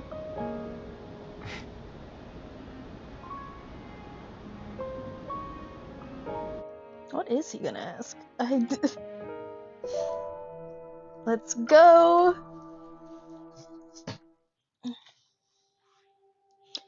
Estrella Knight Academy is the oldest, most prestigious institution in Pylos. Many of the planet's swordmasters and grandest knights studied and graduated from the academy. It was established to train knights for the Order of Lightseekers, who answer only to the royal family. The Academy's 3 student houses specialize in various branches of swordsmanship. The Star Hunters specialize in the Strength style, Moonchasers specialize in the Supporto style, and the Rainbow Runners in the Defensa style. However, everyone regards one another with respect and is willing to work together. Yet this year's students that I, the Moonchaser Prefect, had an arch-nemesis. In other words, I had a supposed rivalry with the Star Hunter Prefect, Xavier. No, they've just been flirting with each other. The next day, noon, by the Holy Sword of the Goddess in the Academy's Central Plaza. Hurry, everyone! The Moonchaser and Star Hunter prefects are fighting again! Why does the Moonchaser always pester His Highness Prince Xavier? Oh, they said Xavier! Interesting.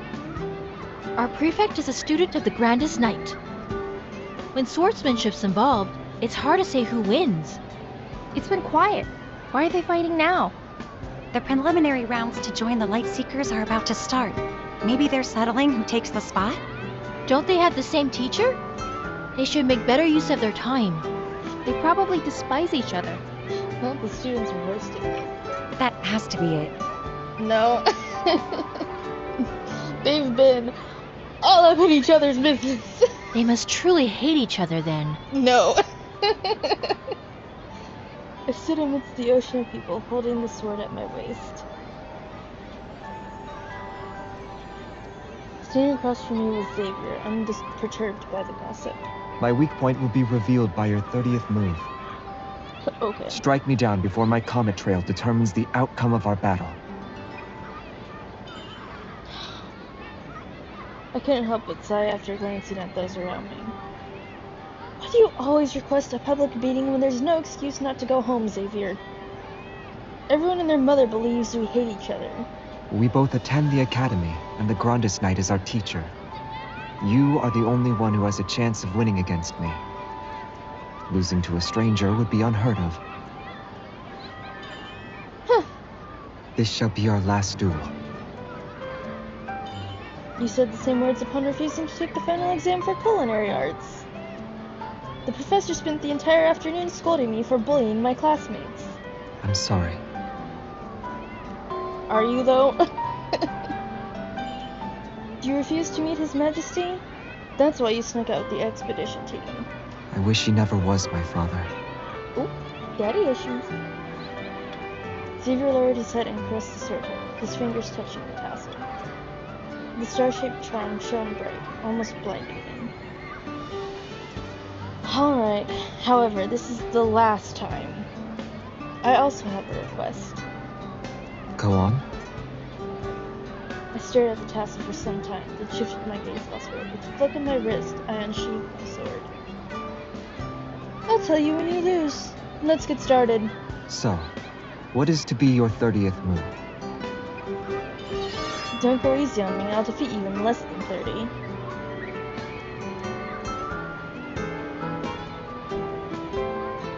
Later, when the royal messenger arrived at the Academy of the Guards, pushing away the crowd, they saw... His Highness Prince Xavier had challenged his classmate to another duel. They moved quick as lightning, sparks flying off their swords. Another clash of steel. For what? While the royal messenger knew little of swords, he noted the girl's strikes were fast and aggressive. His Highness was at a disadvantage. Strange. His Highness was never a poor fighter. No, but he either lets me win, or I'm just that good. Meanwhile, the crowd was soaked up in the spectacle. How ruthless! They certainly are rivals. Upon a closer look, the royal messenger discovered something peculiar. Though the girl's offensive was good, her impatience prevented her from landing a decisive blow. His Highness simply stayed calm and was quick on his feet. He showed no signs of panic. 19. 20 and a half. I parried it, so only half counts. I didn't mean to cut him off, whoops. Verily, less than 10 moves remain. Should I not go easy on you now? What is he? Time to put an end to this. The royal decree he brought today was related to the future of Feros. Separate them.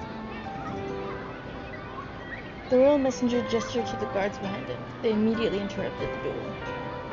About to unleash a technique, the girl forced herself to stumble so she wouldn't hit the guards. Panic finally appeared on the prince's face. He rushed forward, putting himself in the path of the girl's sword. Protect His Highness! The guards did as they were told. The Academy's central plaza was plunged into chaos, onlookers screaming.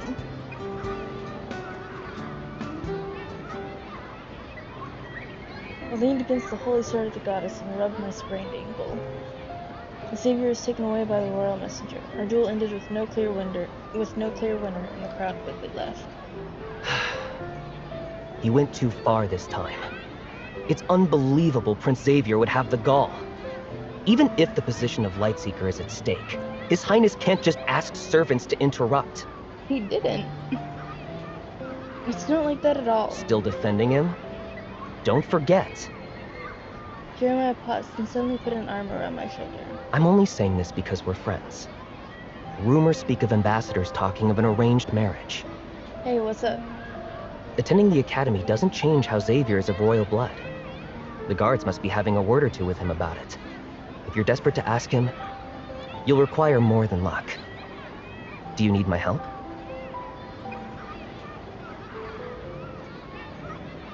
What are you two talking about? Xavier? I immediately stood up. You had a rather short chat with the royal messenger. Xavier remained quiet. His gaze moved from my face to the arm around my shoulder, to Jeremiah's pensive expression. I could sense the hostility. He's jealous! Don't glare at me. Your Highness left her injured. Someone had to step up. She was drowning in a pool of tears because of your Highness's lack of mercy. Don't lie to him. Jeremiah's exaggerating. It's a shame your kindness was wasted. Xavier responded in a monotone voice as he pushed Jeremiah's arm off my shoulder. I should provide succor for my junior. I was only acting out of the kindness of my heart. The plaza was enormous, yet Xavier insisted on passing through between Jeremiah and me and dragged me away. Xavier! Aid your junior instead of mine in her moments of distress if your heart is so full of compassion then.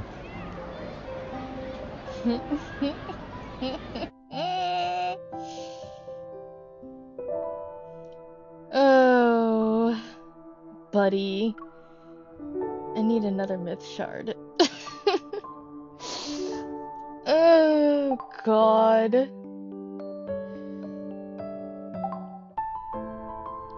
I don't have enough ascension crystals. Damn it. Do I have enough? No. Of course I don't. Damn. Okay.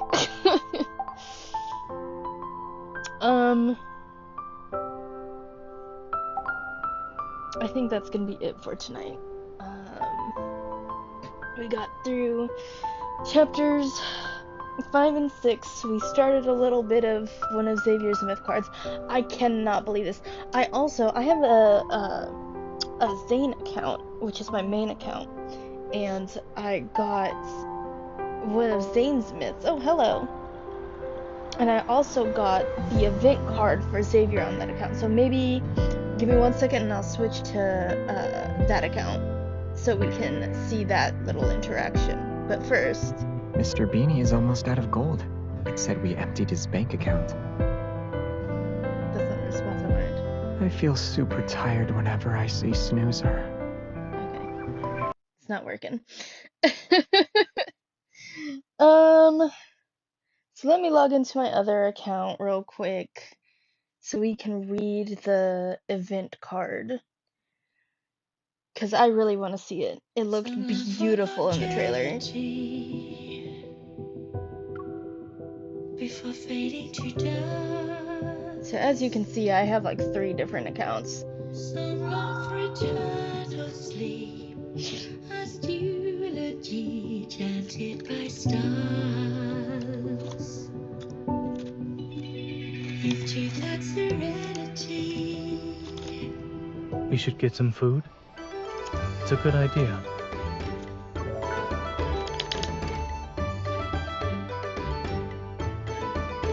Yeah, see? Got it. I got the event card. I was like, the fuck are you talking about? What do you mean?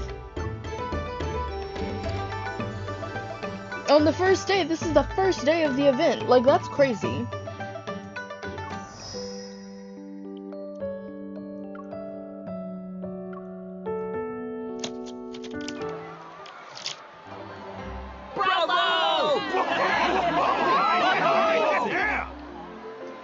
On the bustling street, a stage has been set.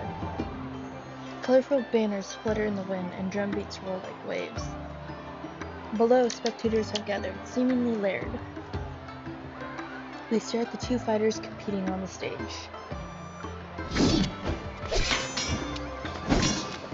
The large man on the left. The large man on the left wields his blade. His slashes and strikes exude strength. Meanwhile, the young swordsman on the right moves with composed footwork.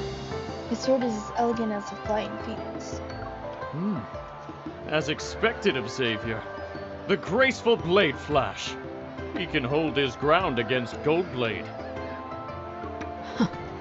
He's doing more than that. Xavier only used 2 techniques. Shooting Star's Mooncatch and Pine Wind Crane's Return. And now, his opponent can barely move against him. Come one, come all. How can we watch an exciting match without bets? I'll be the house. Who wants to participate? I'll bet on Xavier to win. Xavier too. I'm betting betting on Xavier too! As the crowd below eagerly places their bets, a dozen more exchanges pass in the blink of an eye on the stage. The ceaseless clashing of blades rings in everyone's ears. I heard that Xavier belongs to the Lanxing sect. When he was 15, he defeated 3 of the Huashan sword sect's elders with a single technique. It's called Flying Swan Snow Drink. At 16, he ranked first in the Sword Discourse tournament, and his name became renowned in Jianghu. Even Lanxing sect's old leader wanted to give him his position.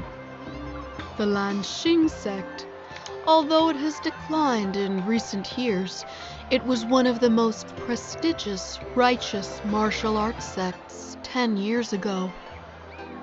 It's strange. When the Lanxing sect wanted Xavier to become its next leader, he refused and even left them. What a shame. Who cares if he's not a sect leader? With Xavier's exceptional looks and martial skills, who wouldn't be smitten? You know what? You're right. Excuse me, coming through. This is I finally managed to squeeze my way to the front of the stage. I witnessed Xavier twist his sword. He effortlessly deflects his opponent's mighty strike. Wow!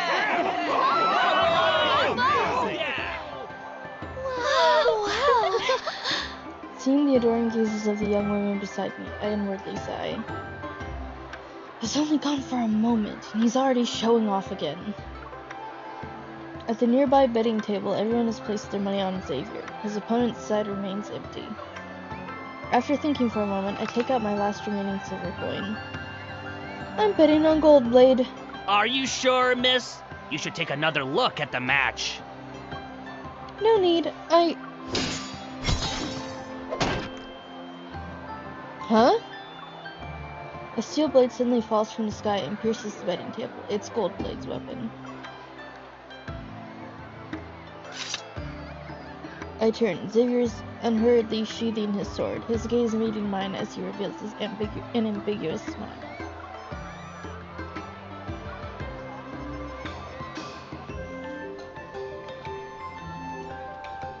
The match is over. Goldblade graciously concedes and presents Xavier with a piece of jade that's said to be extremely valuable.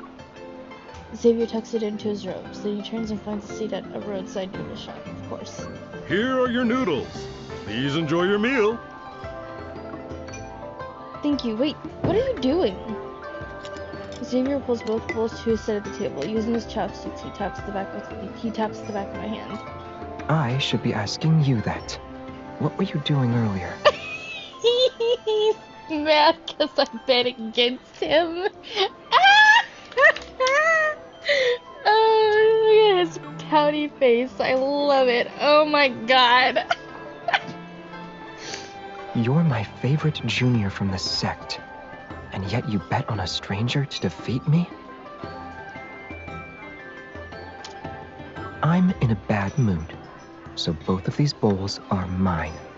He's so pouty. Oh my god, it's so cute.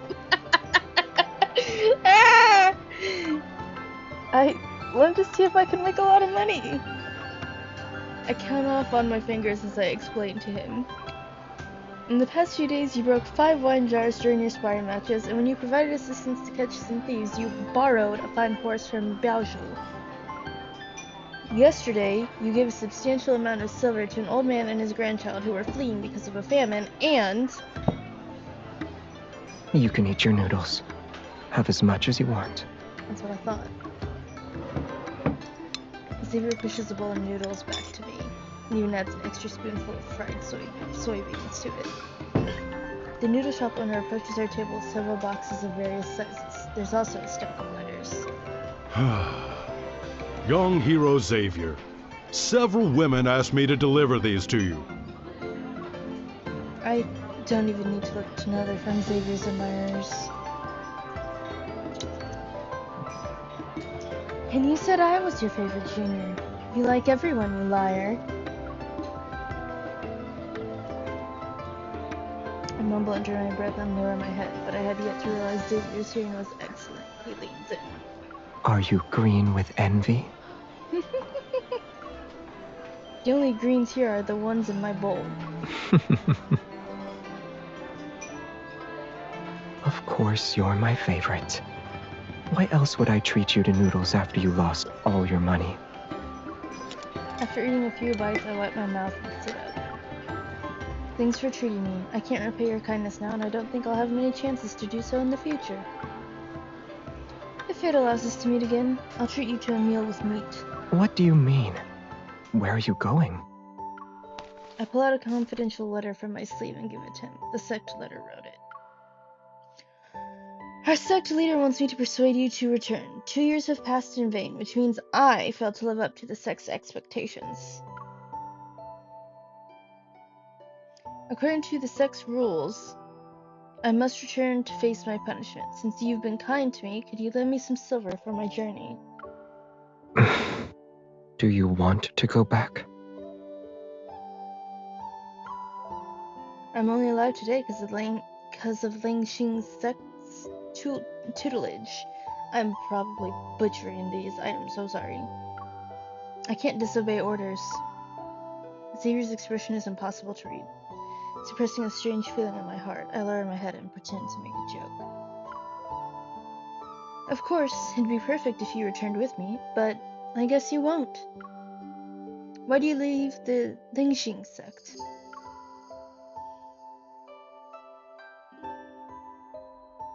No one knows why Xavier abandoned his position as future sect leader and his promising future when he left the Lingxing sect 3 years ago.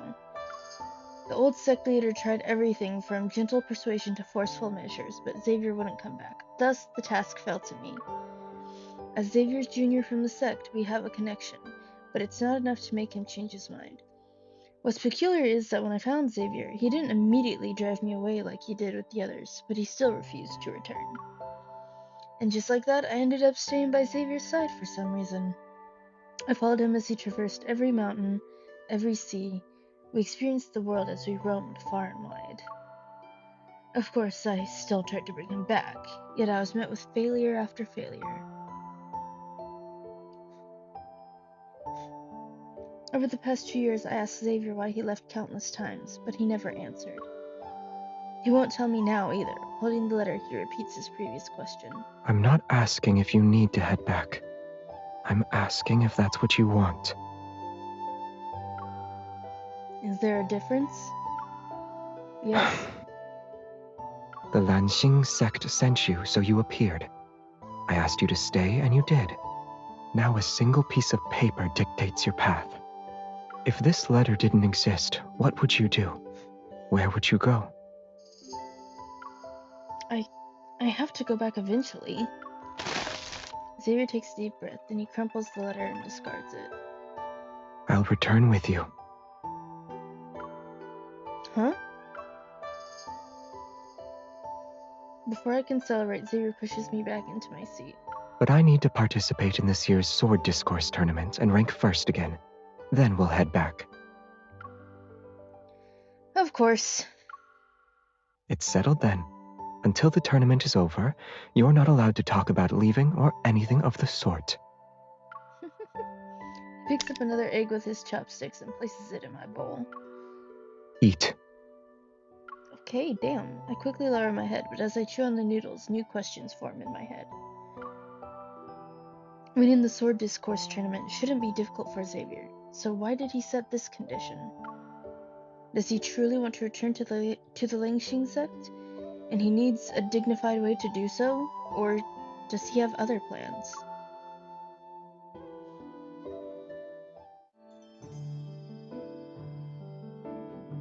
Legend has it that many years ago, several renowned grandmasters who practiced martial arts sent out invitations to wandering fighters. They were invited to Mount Winkong for an exchange of martial arts techniques. That was the predecessor of the Sword Discourse tournament, which has become the most prestigious event. The Sword Discourse tournament is held once every 3 years at Mount Winkang. The organizers are highly respected authorities in Jiangsu. Jiangsu? Once again, I'm probably pronouncing these wrong. The tournament's purpose is to explore philosophical truths through battle and forge friendships through swordsmanship. Anyone may participate in the competition. Their social status and skill level are of little importance. Before, Xavier had politely declined to participate in the Sword Discourse tournament. But he changed his mind, so the tournament organizers immediately sent him an invitation. There are fewer than 2 months before the event, and since Xavier planned to travel south to accept an old friend's invitation, we had to change course. I examined the invitation while mentally planning our journey. It'll take at least a month to reach Mount Wingking from here. The rain has washed away some roads. We should hurry. Are you the renowned young Master Xavier? I've admired your reputation for a long time. Could we have a friendly duel? I'd be delighted. Let's begin. Oh Lord, here they go.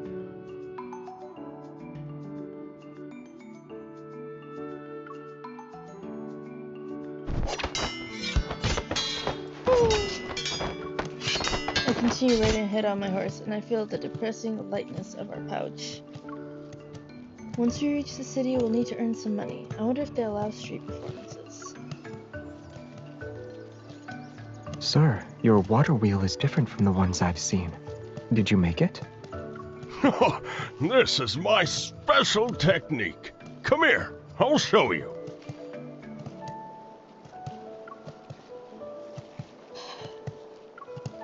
The sun reaches its apex in the sky. As I scan the surroundings for a more comfortable path or shade, I hear sorrowful cries nearby.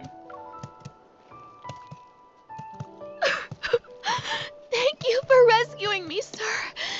If it weren't for your assistance, those ruthless bandits would have taken me away. It's not worth mentioning. You should return home before it gets dark. I shall remember and repay your kindness for all of eternity. That won't be necessary. Then I shall marry you to show my gratitude. Maybe let's not.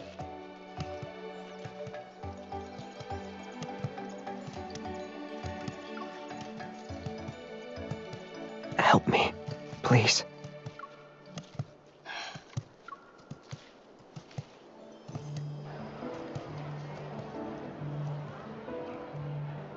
After several days of unexpected events, we finally arrive at Jinyang City. At last, we can put an end to our days of sleeping under the stars and eating on the road. The streets are packed with people and flowers. Falling blossoms drift throughout the city, and the air is filled with floral fragrance mingling with the aromas of various dishes. Are you worried that I might get lost? Sorry, I have crap in my eyes. Xavier gently shakes the sleeve I'm clutching. There are dazzling flowers as far as the eye can see. If I don't hold on to you, who knows what might steal your attention again. Ah, yes. You are immune to distractions with your heart of stone. I admire that. But isn't life's beauty only found in traveling? Being slightly spontaneous is the only way to appreciate wonderful sights, don't you think?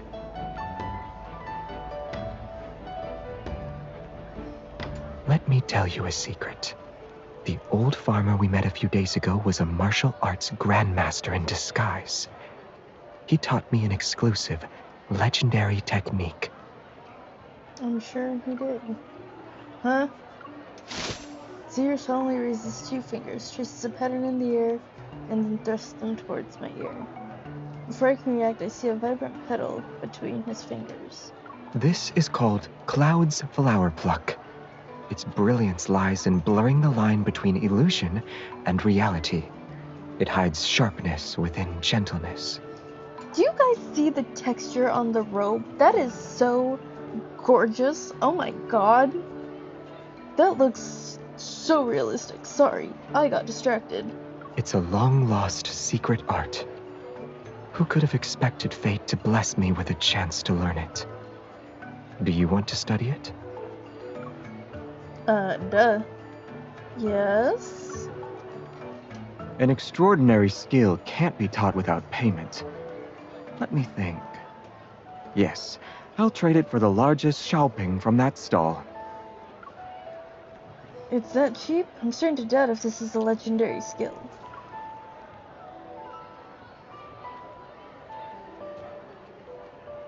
You're my favorite, so I'm giving you a special discount. If you don't want it, then you can forget it. Oh, you are too kind. Thank you.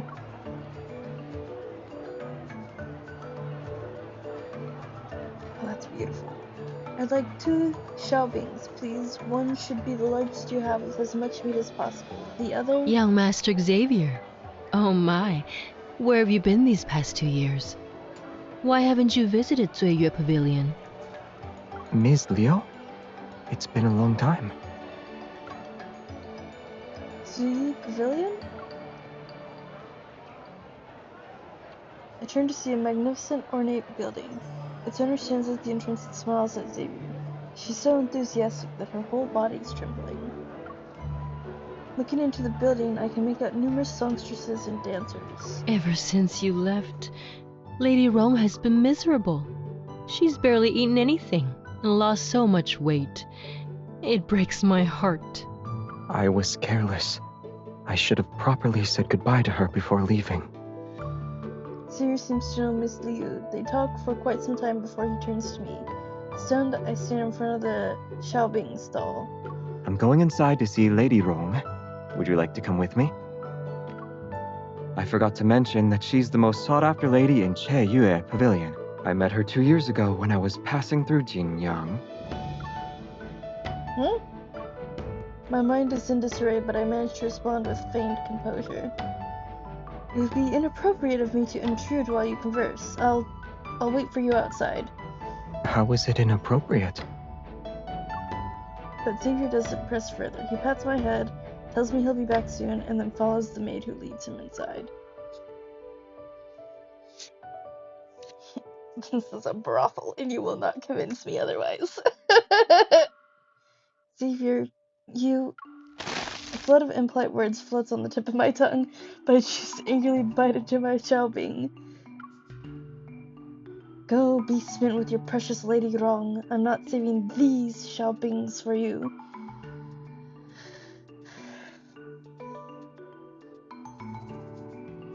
Why hasn't he returned yet? What happened to being back soon? I finished both Xiaobings, but there's still no sign of Xavier. The fire of irritation in my chest inexplicably burns hotter. As his junior, it is my duty to remind him to not indulge in frivolous pleasures. We still need to find a place to stay. This is for his sake. Mustering my courage, I walk to the entrance of Zuiyue Pavilion and call out to Miss Liu. She's greeting guests. Miss Liu, where's Xavier?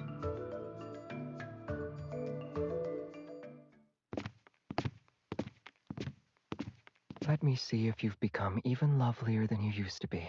Oh. Are you shy? Back then, you always enjoyed my embrace. I held you close and... Oh my god. That's enough. I steel myself and open the door. I'm ready to deliver my excuse when the words die in my throat. Come, Lady Rong. Say hello. Is it an animal? Yep. Xavier picks up an exceptionally plump white rabbit and waves one of her front paws at me. This is Lady Rong? Yes. Her name was meant to be Fluffy. Look at her fur, ears, and eyes. Isn't she beautiful? Wouldn't you say she's worthy of being the most sought-after lady? Yes, she's beautiful. What was all that jealousy for then? I'm dead. What was all that jealousy for then? Weary, I sink onto the mat and cradle my head in my hands. I notice Xavier's smug expression and my irritation rises up. He knew. He wanted to make her jealous. You did that on purpose. I don't understand what you're trying to imply. He absolutely fucking did.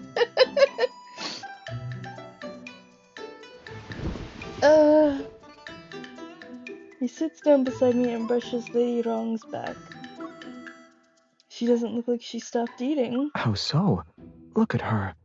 Lady Wrong is skinny. She only has a double chin now. Hold her for a bit, and don't be upset anymore, alright? A soft ball of white fur lands in my hands. I feel awkward and don't know what to do. I don't know how to hold a rabbit. In my nervousness, I don't pay attention to my grip. Lady Wrong suddenly jumps and dives into Xavier's arms. She shudders in fear. Don't be afraid. She's a nice girl. Sweeter than honey, even. She won't hurt you. Try again. Xavier tries to give Lady Wrong to me, but I back away. I shouldn't. I only learned how to hold a sword. Wow, holy shit, I can speak English, I swear to God. I shouldn't. I only learned how to hold a sword as I grew up. Small creatures and cute objects that ordinary people enjoy, I doubt they're suitable for someone like me. Says who? I'll teach you. He adjusts his position to face me. Sitting, he places Lady Wrong on his knee and uses his other hand to grab mine. He guides me to move closer to her. Slowly approach Lady Wrong from the front so she can see your movements. Then she'll lower her guard around you. Gently stroke her head. Move your hand in the direction of her fur. Look, she narrowed her eyes. She's starting to like you. Under Xavier's guidance, Lady Wrong settles in my lap to sleep. Aww. See? Similar to how you can hold a sword well, you can care for a rabbit. You're capable of doing more than what you give yourself credit for. Shh, you'll wake her up. I deliberately change the subject and gently stroke Lady Wrong's head. A small ripple of emotion stirs within me.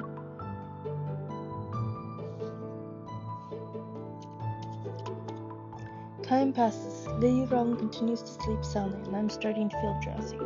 Then I hear voices from the doorway. I'm sorry for the inconvenience. Thank you. You're too kind, young master. I shall have someone attend to it immediately.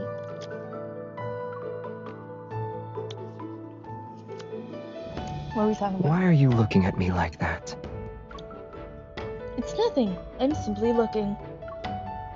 Trying my best to speak in a tone that doesn't sound like I'm jealous, I carefully choose my words.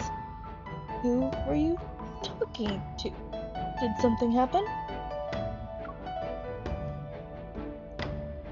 Are you curious? Not anymore. I turn away with dignified defiance, only to feel his hand gently ruffle my hair. I will slap you. No, I couldn't slap him. So you asked that songstress to buy these? Shocked, I stare at the chests filled with clothing and jewelry boxes. They sit in piles around me. Xinjiang isn't big, and there are only a handful of boutiques and jewelry stores. I asked her to buy items from all of them. Sir, what is happening right now? Don't worry, I already paid for everything. Of course you fucking did. Where do you get the money? Never mind, that's not important. Why do you buy them? Looking around, I see nothing but women's clothing and jewelry. Some pieces are so exquisite that I don't know what they're called. They're for you. Oh? Damn. Imagine. Yeah, just buy all of this fucking fancy jewelry and clothes and shit. Xavier picks up a traditional upper garment and holds it against my body to see how it could look. You said things ordinary people like don't suit you. However, I think they're perfect. Come here. I'll prove it to you. What's about to happen? Wait, calm down! Help! Someone, please!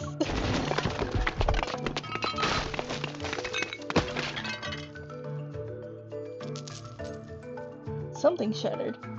In the end, I'm no match for Xavier. I'm pinned down and forced to change into flowing, elegant robes adorned with tinkling jade accessories. The robe and silk shawl are too long. They're impractical for swordplay, and these jade accessories could break from the slightest touch. I feel somewhat awkward in this outfit, and I catch a glimpse of myself in the room's mirror. I can't help but smile. Once I return to the Lingxing sect, I'll only wear the standard sect robes. These fancy clothes won't be of any use then. I shake my head and reach up to remove the hairpins and accessories, but I hesitate. Once we return, I won't see this carefree, spontaneous side of Xavier anymore. I have to obey the sect's orders, but is this the best choice for Xavier? In the past, when Xavier was at the Lingxing sect, he was a lofty figure to the many disciples. He was distant, out of reach like the clouds themselves. Extraordinarily gifted with unmatched swordsmanship, he was the most valuable disciple to the sect leader and elders. He was also the most respected among our fellow disciples. Although he was kind and never acted arrogantly, there existed a faint aloofness around him that discouraged people from getting too close. However, his attitude towards me wasn't any different from how it is currently. He'd occasionally tease me.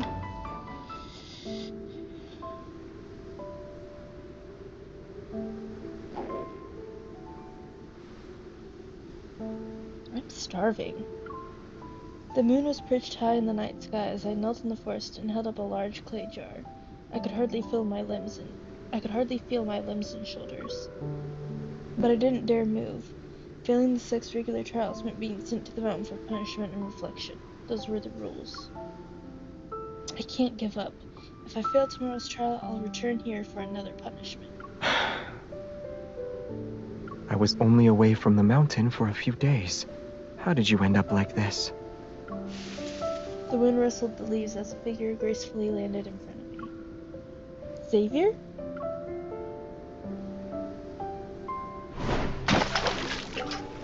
My hand suddenly felt lighter as Xavier tossed the heavy jar into the nearby lake. Then... what's happening? Ow! Ow! It hurts! Bear with it. If I don't help you stretch, you won't be able to walk for the next 2 weeks. Worried about the consequences, I hissed from the pain. Xavier, if you do this, you'll also be punished. And let it happen. They still need me for the next sword discourse tournament, so they won't be too harsh. After helping me stretch my stiff limbs, Xavier took out a paper package from inside his robe. It contained 2 hard steamed buns. I heard you're being punished and can't eat, so I brought your share. Thank you. I haven't eaten yet either. You won't mind sharing a bite or two, yes? 2 bites, 1 bite per bun. When I realized what had happened, the package was empty. They taste awful. Are you angry? No. As if using a spell, he pulled out another paper package. He untied the string to reveal a soy-braised pork hock. It was still warm. Here. This is what I actually brought for you. Eat. When you're done, I'll teach you some techniques that will help you pass tomorrow's trial.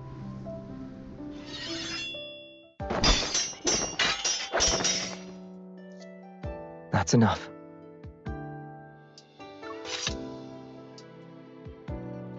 Xavier sheathed his sword and ruffled my hair.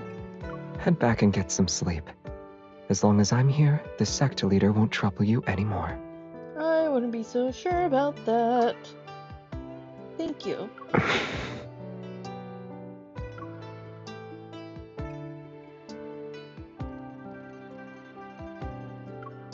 What would you think if I asked you to... Would you leave this place? Yes.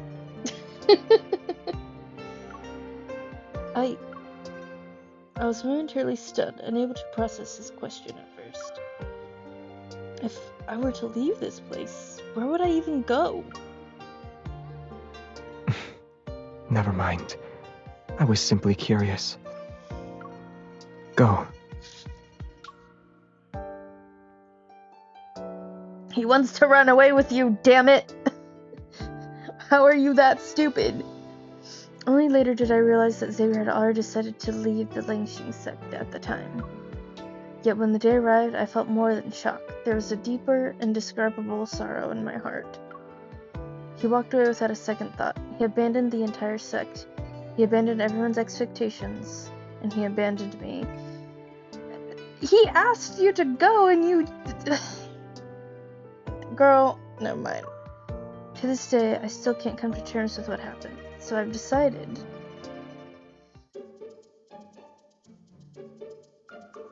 Xavier, wake up!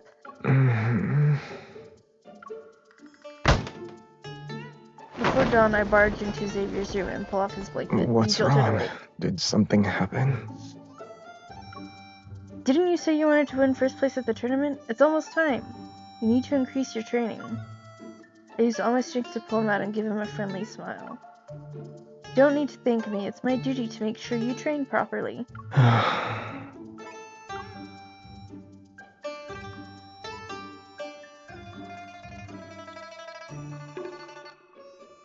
The closer we are to Mount Winkong, the more martial artists we encounter. Thus, more people who want to make connections with Xavier appear. Of course, among them are female disciples from various sects. We're representing the Lingxing sect. You should be more careful. What do you mean? I'm saying you should control yourself. Stop throwing your charm around and confusing those innocent girls just starting out in the world. Is that what it's called? Oh, hello.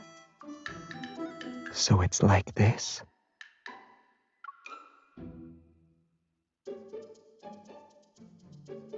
That's even worse.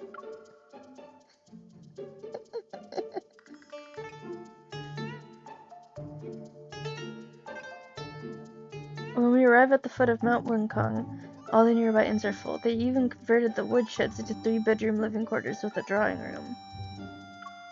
Fortunately, one of Xavier's old acquaintances rescues us. He invites us to stay at his family's residence. After washing up, I'm about to rest for the night so I can wake up early. Then I hear a noise at my window. Who's there? My body reacts faster than my mind. Before I acknowledge what I'm doing, I've already kicked a teapot to the window. Oh.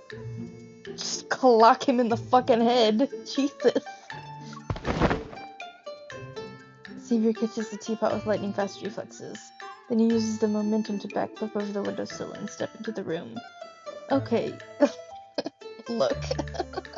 Are you trying to murder me in the middle of the night, and then betray our Shifu and the sect elders? Who told you to climb through the window? Doors exist!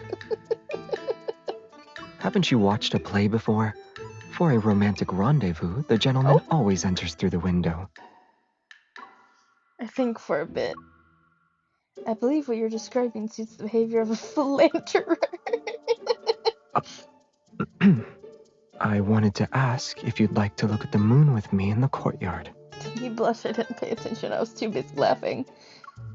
I'm at a loss, then I look at the sky. It's overcast and only dark clouds are present. Where's the moon?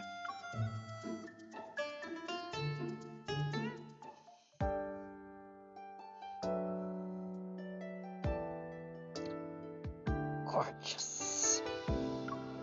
But being a considerate junior, I still follow Xavier to the courtyard to accompany him in searching for that wayward moon.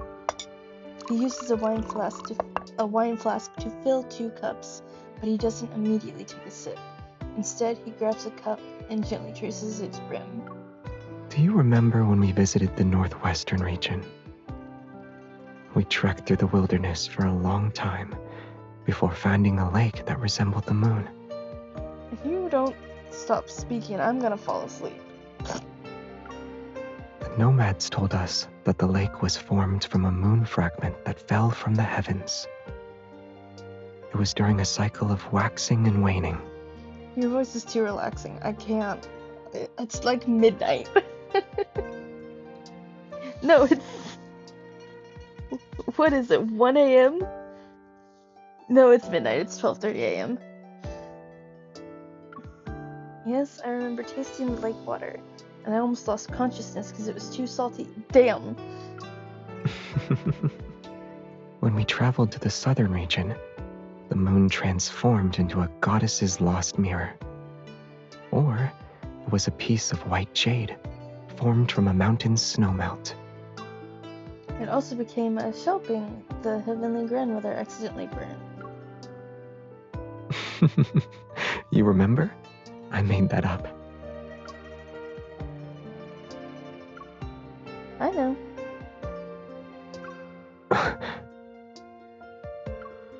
The 5 colored stones that patched the sky dyed the rain in beautiful hues. The mortal realm's vibrant mountains were watered. 100 years ago, a talented swordsmaster buried his blade beneath a snow-capped mountain in the north. The sword spirit became a mountain god. I know you were speaking nonsense. Why do you remember all of that so well? He's all flustered. Look at that. I lower my head and take a small sip of my drink. You visited more places, met more people, and your head's filled with more stories. I never heard of those tales when I was training at the Linktree sect. I liked listening to them.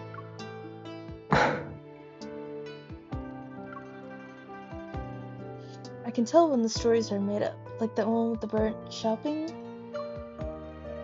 I'm probably pronouncing that wrong. Oh, what?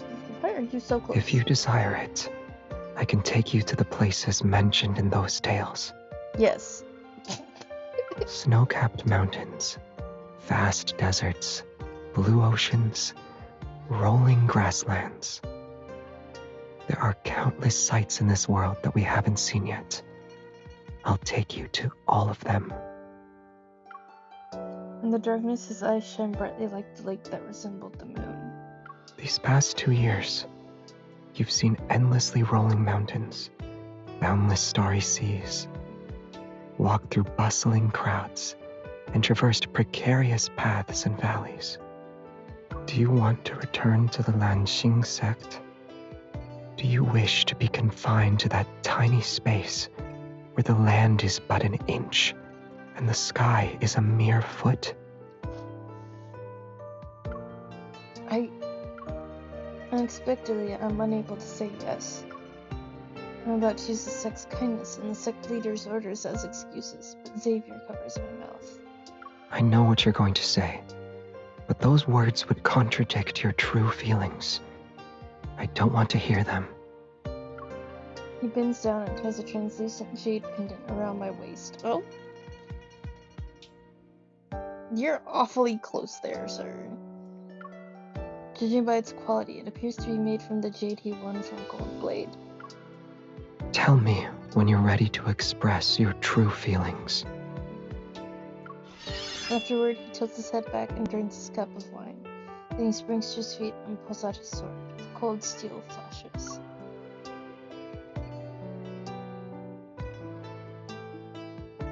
My goodness, this is longer than I expected it to be, but I'm not mad at it. The sword follows his movements. Sometimes it's as fierce as thunder and wind, and other times it's as gentle as ripples passing through the pine trees. A sword splits frost of azure hue. The moon sails high over boundless blue. From wine's haze, cold mountains rise. My heart, toward the distant waters, flies. I stare at his figure as he performs his sword dance. Despite the tranquil night, I can hear my racing heart. In my turnpike state, the moon appears.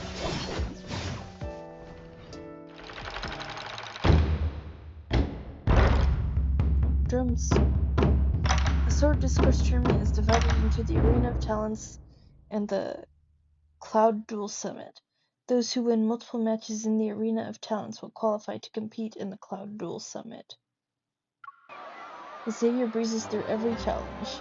With an undefeated record, he earns his spot in the Cloud Duel Summit. Young hero Xavier! Would you like to join us for drinks after the competition? Young hero Xavier, I've developed a few new techniques. Could you give me some advice? Would you consider joining our Tiangang sect, young hero Xavier? We offer 4 dishes and 1 soup with every meal. Those who join us now can receive 5 taels of silver. But Xavier gives me the money he won, puts his arm around my shoulders, and heads down the mountain. Come, let's get some roasted pigeon. Pigeon? Interesting. Seeing his energetic face, I feel more conflicted. Perhaps he shouldn't stay at the Lingxing sect, with its strict rules and oppressive atmosphere. Clearly. During the Cloud Duel Summit, Xavier continues to outshine everyone. He wins match after match, while I grow increasingly conflicted and uncertain. But shortly after, during a sparring match, Xavier's unexpectedly wounded. Oh? Your right hand is severely injured. You need to rest for the next few months. Don't participate in any more competitions. Well, hell. The physician sighs and leaves, wiping away the sweat that covers Xavier's face and head. I sit by his bed. Your eyes are red. Are you crying? I'm not. It's the wind. I rub my face and carefully avoid his heavily bandaged right arm. How did his arm get so fucked up? What happened? Thankfully, it can be treated, or else your skills... You can't be careless in the future. Understood. I'll heed my junior's wise words. Unfortunately, I can't participate in the tournament anymore. I won't be able to return to the Lanxing sect with you without achieving first place. Who cares whether or not we head back? What matters is that you recover from your Wait. I feel a chill and shudder. If people learn about your current condition, the sect leader will send people to capture you. In the past, Xavier could freely wander without worry because no one in the Lingxing sect could defeat him.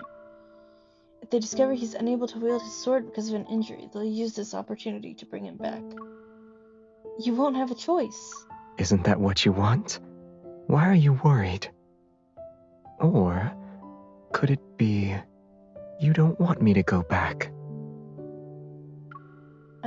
I want you to return, but I would rather see you return to the Lingxing sect willingly. Even to my own ears, these words sound unconvincing, yet Xavier nods. Alright, so I still need to rank first. For now, you need to help me keep my injury a secret. That's impossible. The physician said you need to rest. It's possible. It depends on whether you're willing to help me.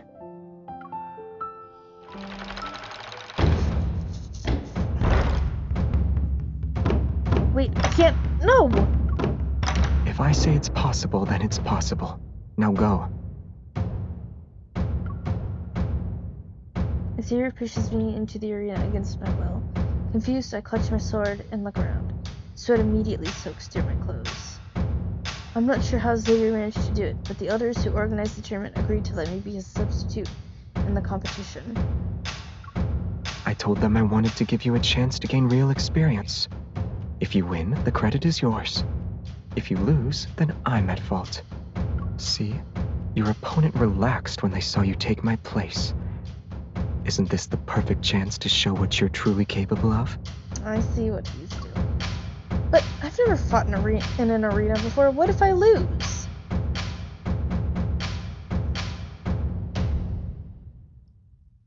You're no longer a little girl who cries when she's punished. He gently applies pressure and smooths my furrowed brow.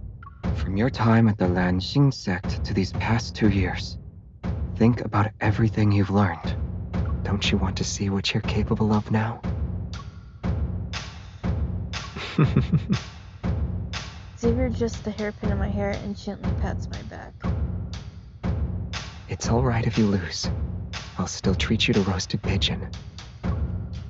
Go. Okay, damn.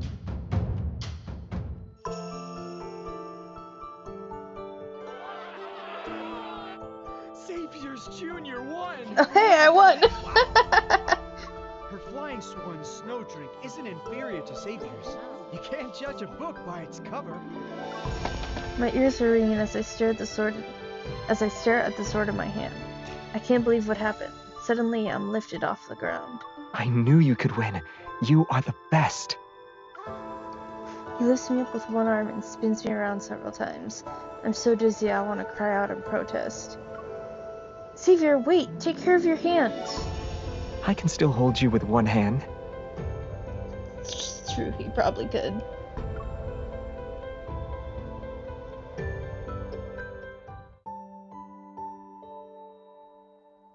In the following days, I unexpectedly sweep through the competition like an unstoppable force. I win 3 matches in a row and gain some fame. Many people start to talk to me and invite me to spar. I'm not used to this enthusiasm, yet in the depths of my heart, I can't help but feel happy.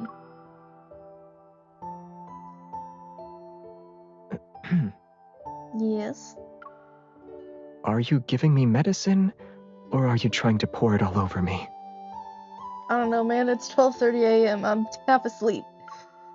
Returning to the present, I realize the spoonful of medicine in my hand is about to spill onto Xavier. I quickly steady the spoon and shove it into his mouth. Are you happy because you won? Yeah? Not necessarily. Then what else could it be? I'm not sure. But I think I might not be as bad as I thought I was. I realize that those beautiful clothes can look good on me, and I can compete with many skilled practitioners.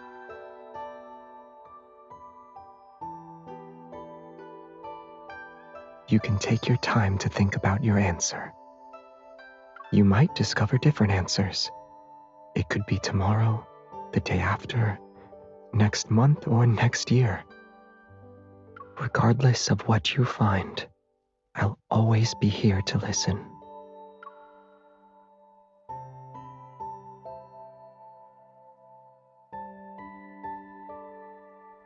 However, my martial arts skills are inferior compared to Xavier's and peerless grandmasters.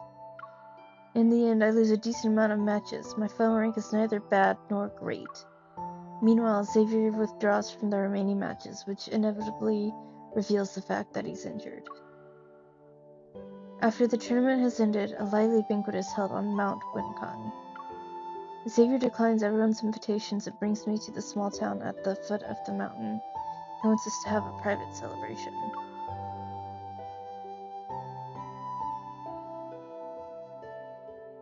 Sugar snap peas, honey date cakes, rice balls with red beans. Would you like some almond pudding? I'd actually try that. I will not lie to you. That's enough. I'm grateful that you're willing to buy me a banquet's worth of food. Xavier finally stops reaching for his pouch, and we go for a stroll along the riverbank. You don't seem to be happy.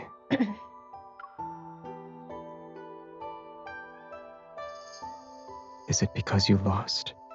Do you feel unsatisfied? No, well, maybe a little. You aspire to become the greatest martial artist in the land. I never would have guessed. That's not what I meant. These few days of the tournament are like a turbulent yet brilliant dream. I witnessed the grace of many martial artists, experienced their techniques firsthand, and heard their stories amid clashing blades. But all gatherings must come to an end. I'll return to being another unremarkable disciple at the Lingxing sect. You should worry about yourself. Quite a few people know you've injured your right hand and can't fight at the moment. The sect leader might send people to drag you back to the Lingxing sect. He puts a soft, sticky rice ball into my mouth while brushing away petals that have fallen onto my head. If I were forced to return, what would you do? I don't know. I understand how you feel. Give me your hand. Okay.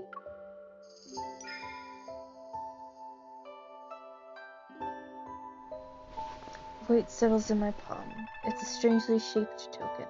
A few elders from the tournament asked me to give this to you. Only the Cloud Duel Summit's top 5 martial artists can receive this.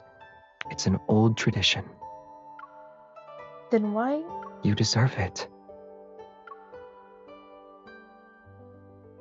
With this, no one will dare to do anything to you, even if you disobey the Lanxing sect's orders. In the future, you can choose to travel or stay. You don't need to always abide by the sect anymore. Is this why you insisted I compete in your place? Yes, you performed well. It was better than what I expected. My eyes slightly sting as I blink and hold back my tears. Then I solemnly put away the token. What about you? What do you plan to do next? Me? I'm thinking about buying a bottle of Shuepei liquor. Then I might order a plate of roasted lamb. I feel annoyed and amused, yeah.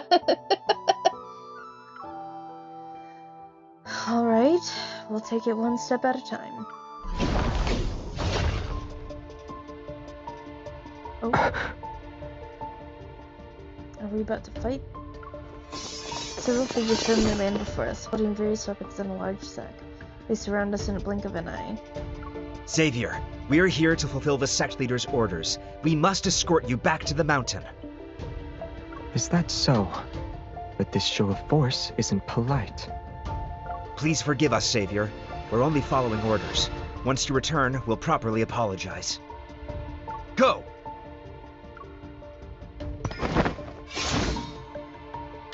Before I can react, the sword in my hand is already positioned to shield Xavier. I'll deal with them. Take care of your hand and...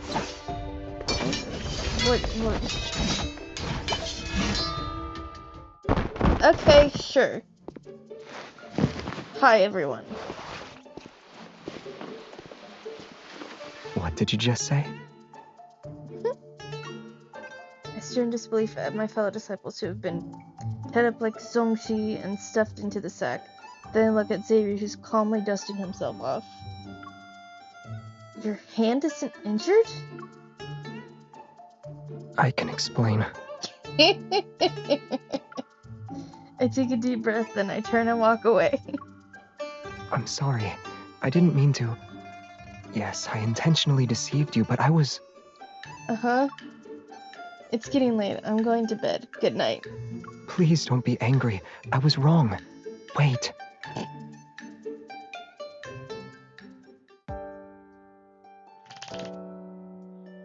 It's clear to me now. Xavier pretended to be injured so I could gain some freedom and participate in the Sword Discourse tournament. Obviously. But he lied to me for so long. If I forgive him now, he wouldn't truly understand the consequences. So after ignoring him for a day, I decided it was time to forgive him.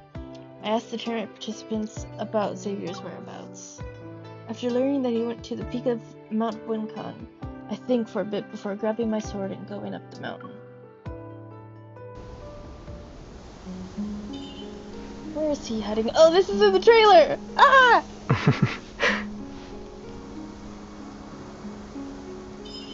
Oh, I gotta hold it.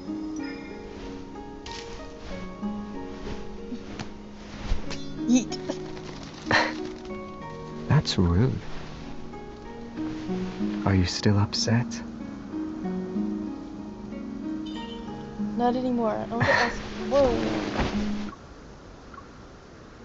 Not anymore. I want to ask for your guidance. It's for a certain sword technique. Also, I'm favoriting that. I know this is on my Zane account, but I have to. You want to rank first in the tournament? I don't need that. I want to grant... What the fuck did I just say? I don't need that. I want you to grant a favor in the future.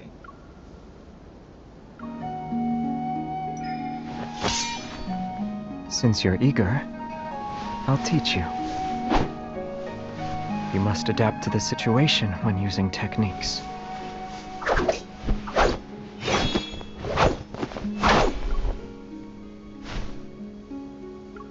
Oh, that shot was fantastic!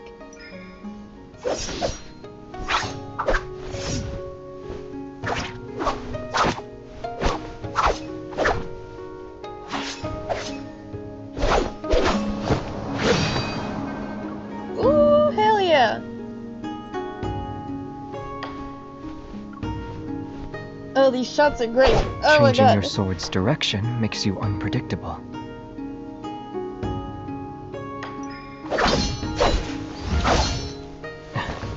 I can't let my guard down with you. You are very close to me. I'm only applying what I learned.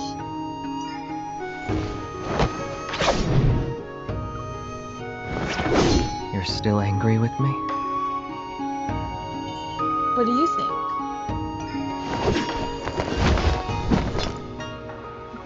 That was close. Fucking I missed it. Damn it. Your attention can't be split unevenly.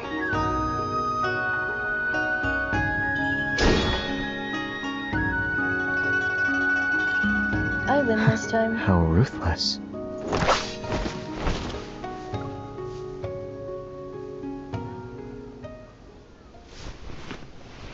So, what should I promise you?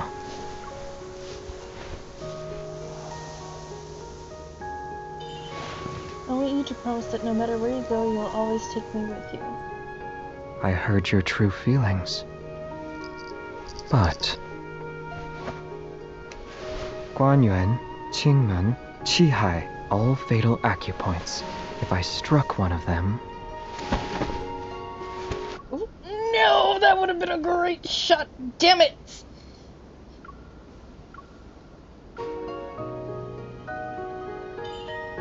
Can't the one who lost make a request?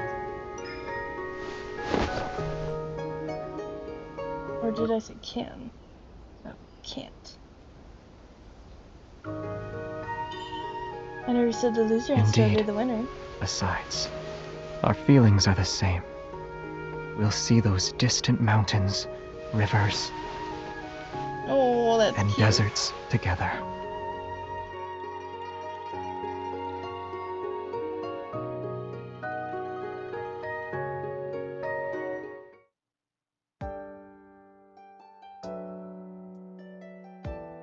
Much time has passed since then. After Xavier and I visit snow-capped mountains, vast deserts, blue seas, and rolling grasslands, I suddenly remember a question that once deeply troubled me.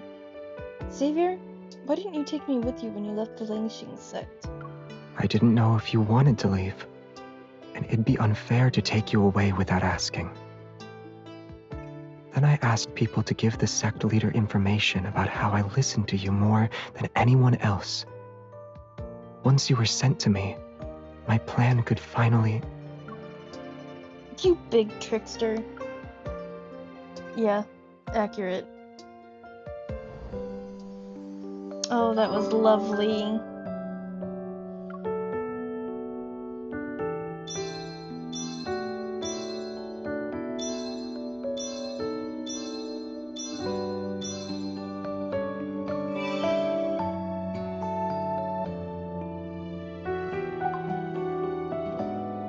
That was nice.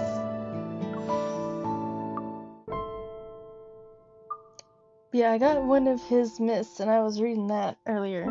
This is my actual, main account, by the way, if anyone's actually watching. So this is my main account where my affinity is level 50 with Zane. But I only got this on my Zane account, so... But all those screenshots, you bet your ass I'm fucking saving those to my phone. Look at all these. Look at all these. Maybe... I need some good ones. Oh, when I was screenshotting him cutting, I thought it was funny, personally. Right now.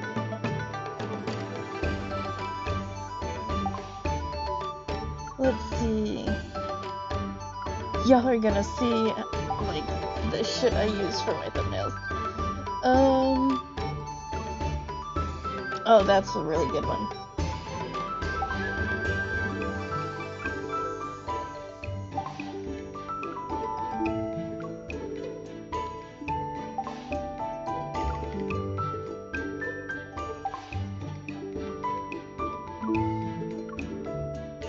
Yeah, just save all this stuff to me. This is such a nice shot. I am so proud of that.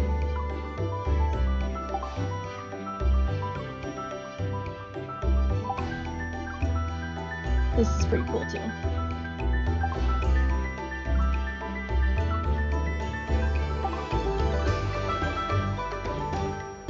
Okay.